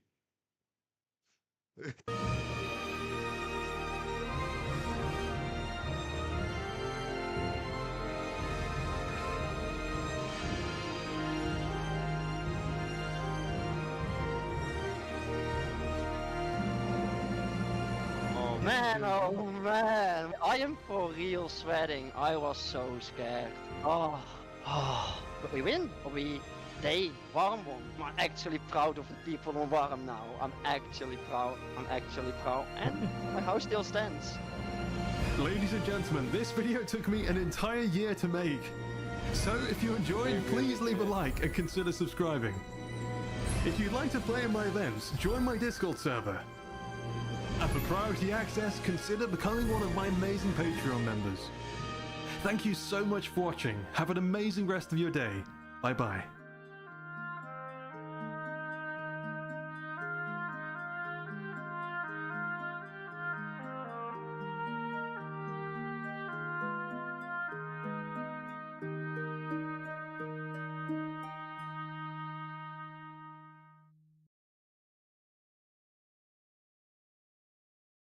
Yeah.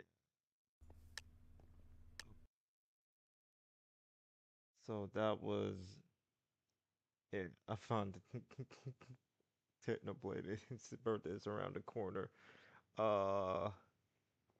So, oh, next event with Marcus K is the Roman Civ event. I decided to live stream that event. So, peace out. Hope you liked my reaction to the video after I took part in that Civ event.